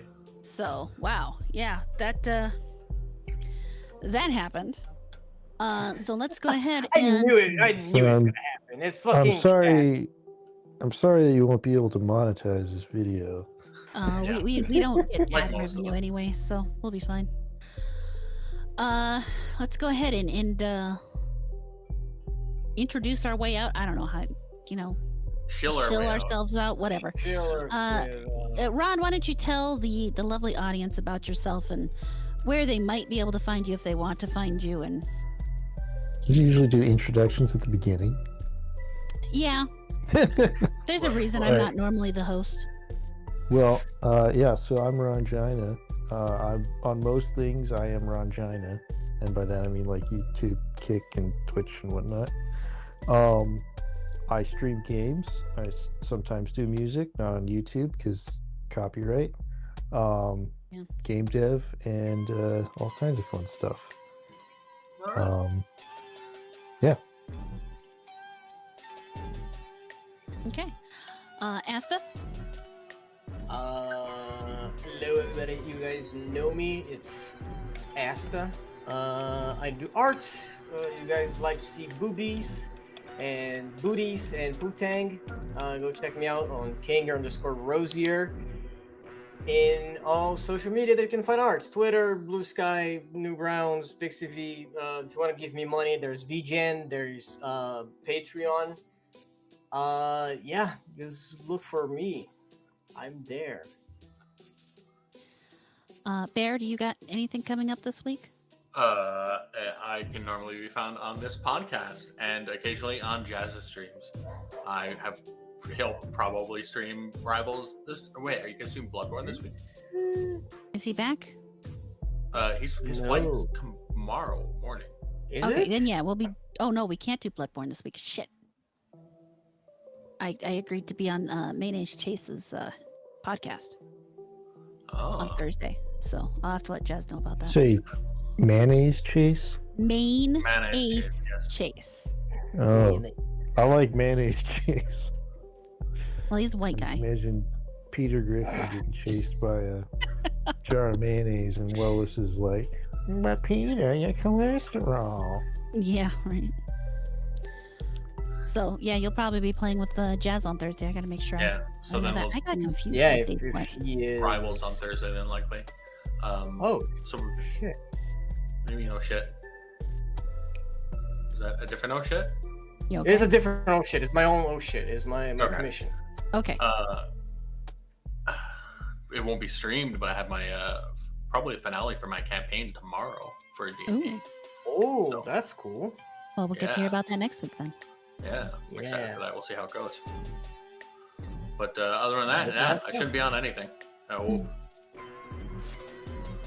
It'll be Okay. surprising if I am. Well, that sounds like fun. Yeah, so I will be on Main Ace Chase's podcast on Thursday. On Saturday, I will be streaming Baldur's Gate 3 with my friends, Darylyn, Star, and Robust. And then on Sunday, I should finally be getting back into some Dragon's Dogma. Dark Arisen. So that will be then, and that's all I got going on. So, holy shit. Shout out to Manny's Chase and Mustard Mike. But yeah, that's it. We will be back next week with Jazz, and I suppose I should really find another guest for that week. Fuck. Oh yeah. This is so much fun. Aren't you just so happy being, the important person, the decider? I don't like it. The decider. Somebody else can do it for a week or two. Yeah, no, I don't know people. Yeah, me neither. You can ask Jazz. I mean, actually, you could just go fucking ask Rosa. She's always down. You guys suck. Anyway. And that's why you pick. Yeah. Yeah, it's true. I mean, I like Rosa. Maybe we should have her back on it. It was her show originally, anyway. But yeah, I mean, that's what's up here, and we're done, and we'll see you guys next week, and I mean, what can happen before next week, right? Shit and die, everyone. Yeah. Oh God. Bye, guys. Bye. See you later. Thanks for having me. Oh fuck, I forgot about that.